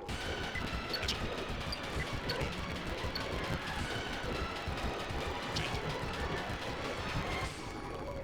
Defense.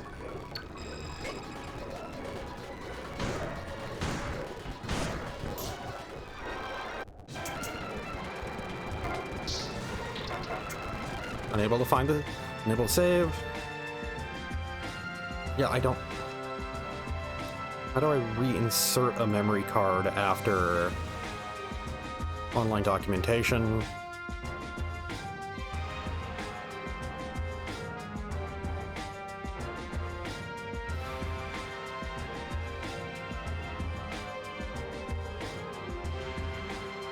Let's go to the wiki for the GameCube. Well, no, that's the GameCube compatibility list, so let's go.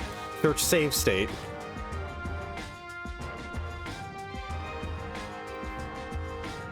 Search memory card.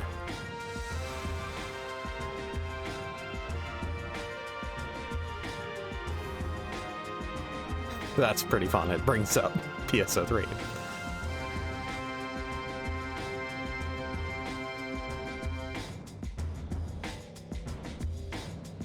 So, just search up Dolphin memory card.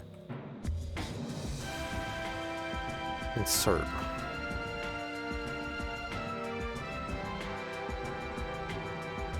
Save state.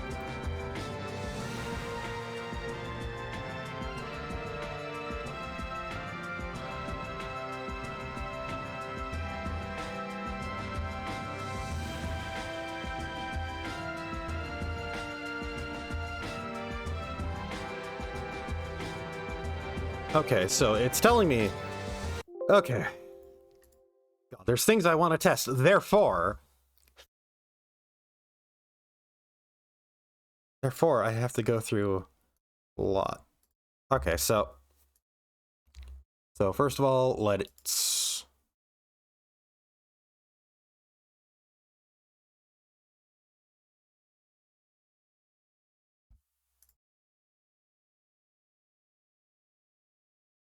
let's copy our entire memory card to B, to the second memory. Copy the entire memory card to memory card B. Let's also export as GCI.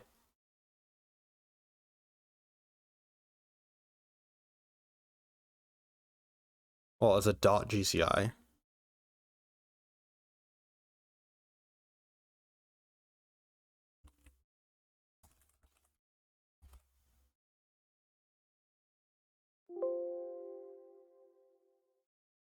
No, right.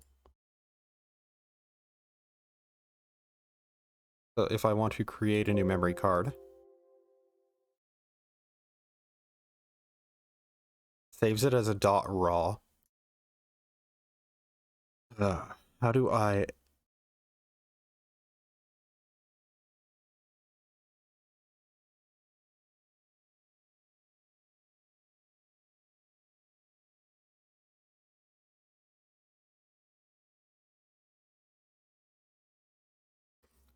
This is the most... Export as GCI. Okay. Okay, there we go.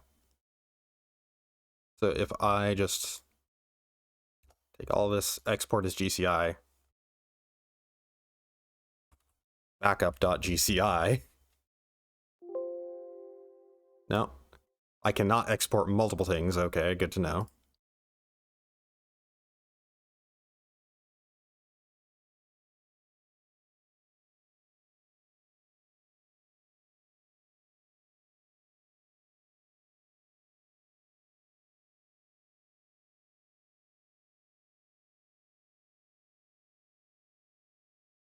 Wait. Oh, God. Config GameCube. Change memory card to GCI folder.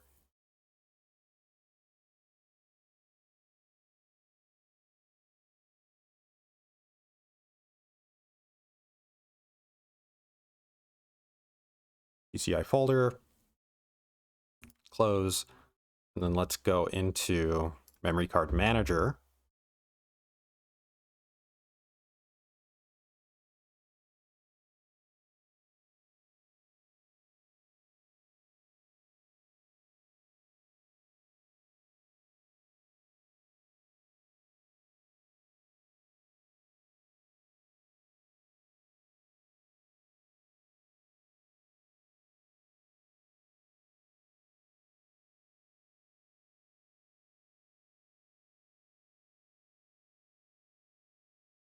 Right, let's go with memory card again. Memory card raw. Well, I'm just not gonna... There we go. There we go. Okay. Memory card manager. Export as .gci into there. I'm going to just export everything into the USA folder. Close that. Now go back into config. I'm learning how to use Dolphin as we go. Big memory card manager.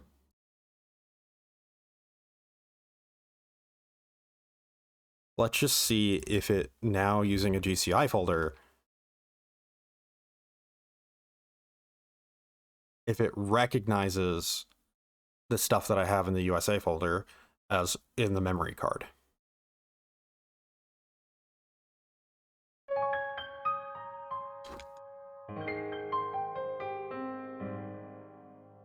There's a lot of things making this stream longer than I anticipated. Okay, so off my game story. My data is still there now. Okay, good. So if I load slot 1, let's just take the damage and die. Because it's a GCI folder, it shouldn't eject the memory card out of fear that out of fear of breaking a single save.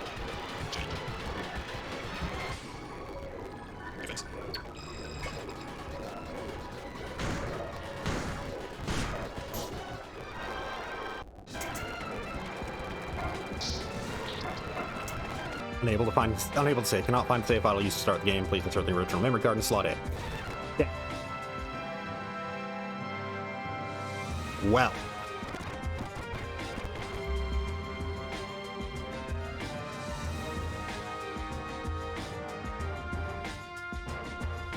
Great.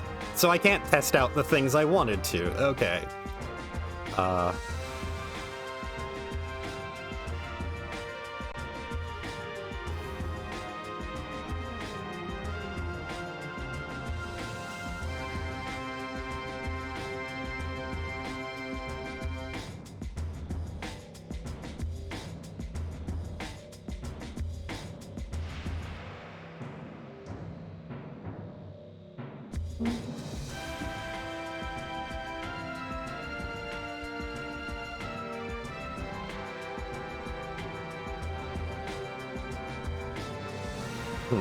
Because one of the things I'm just trying to question is, so Dolphin save state memory card.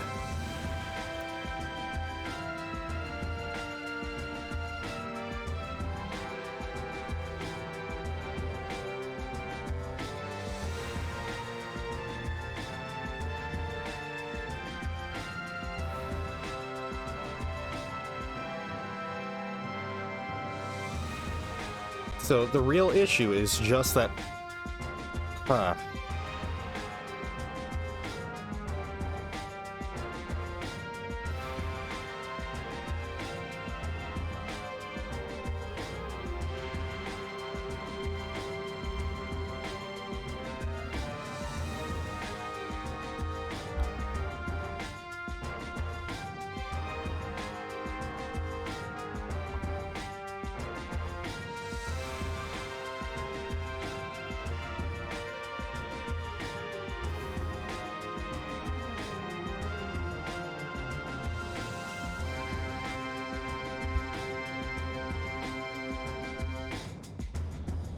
So it might actually just be a thing with specifically PSO Episode 3.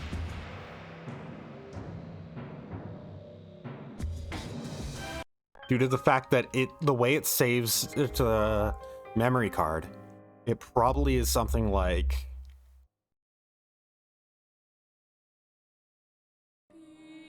Just hang on. It probably is something like the way it saves to the memory card. It has to exit without saving.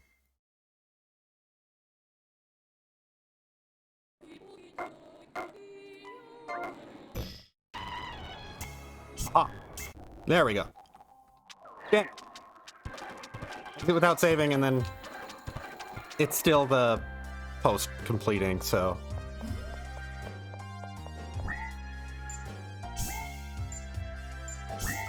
Okay, so let's just try. Change dice. Set. I wonder, let's actually.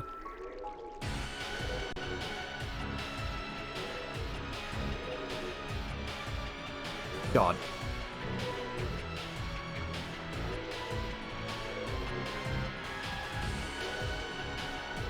Let's rename the folder. It's citing for this. But yeah.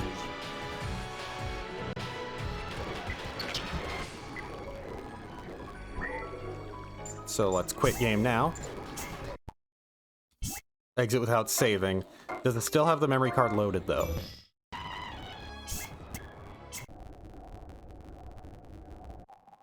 Yes, it does.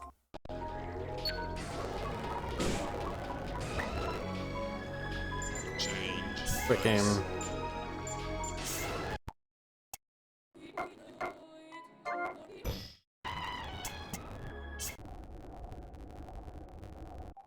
Damn, it's determined. Change dice. Set. I feel really bad that I've been just spending all this time just trying to figure out how to get this to happen, but it probably just can't just because of how the game works. How the game cites data, that if the save data is different from when it loaded, like basically the last time it saved, if the save data has changed, then it outright will not do anything. Let's rename that back to USA.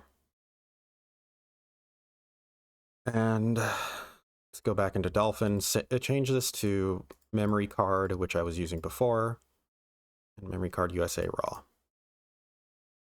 Big. Just go back into memory card manager. Okay, good. Everything's there.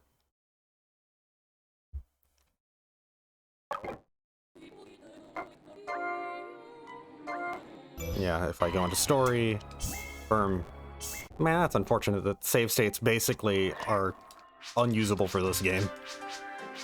If you ever want to go back to check something, should have made the save state before going in. That's the real answer, isn't it?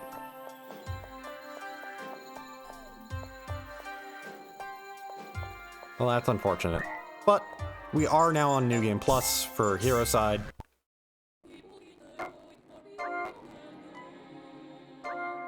Which does mean that when we go into Dark Side, we should also, like for Dark Side, we should actually be able to do their final mission. Unless that does require us to be on New Game Plus anyways. But yeah, might as well just delve into free battle for a second, see if anything new unlocked. Map/quest.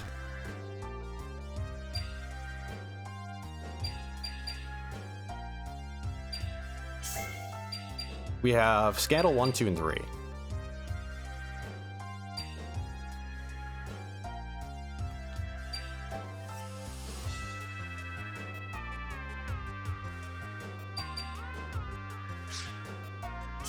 I'm guessing I've unlocked them just because of my progression. So card types allowed are N, R, and S rank. No assist cards. Minimum roll of 4, maximum roll of 7. Defeat both members. That's a pretty big change for this. And we have to go in with both the hero and dark deck.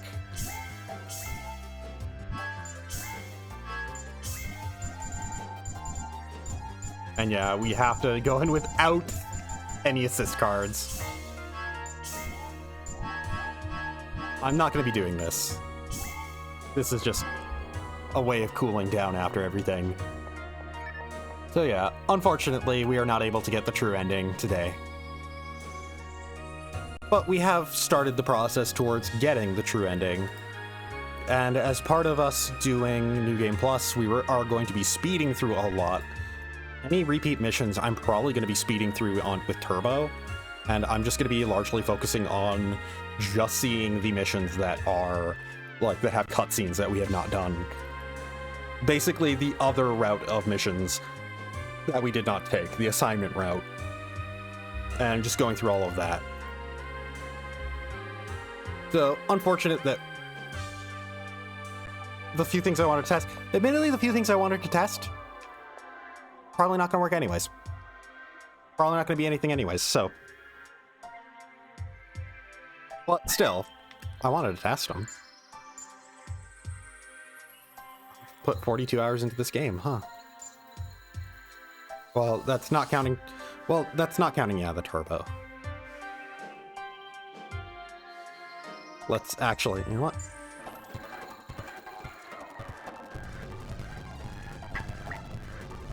I want to see that tick over. Yeah. I was hoping that it'd be moving faster so we could, you know, see these minutes happen in real time. That aren't not, you know, minutes. But it might actually be going off of the real world clock, so this turbo, like me turning off frame limit, doesn't actually affect the minutes that are actually passing.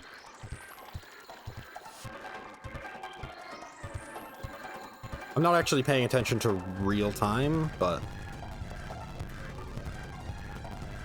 let's see. This should be a little over half, double speed, so it should be only half a minute to pass.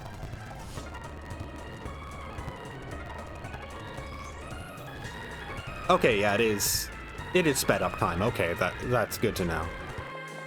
So I haven't actually spent, you know, 42 hours in this game.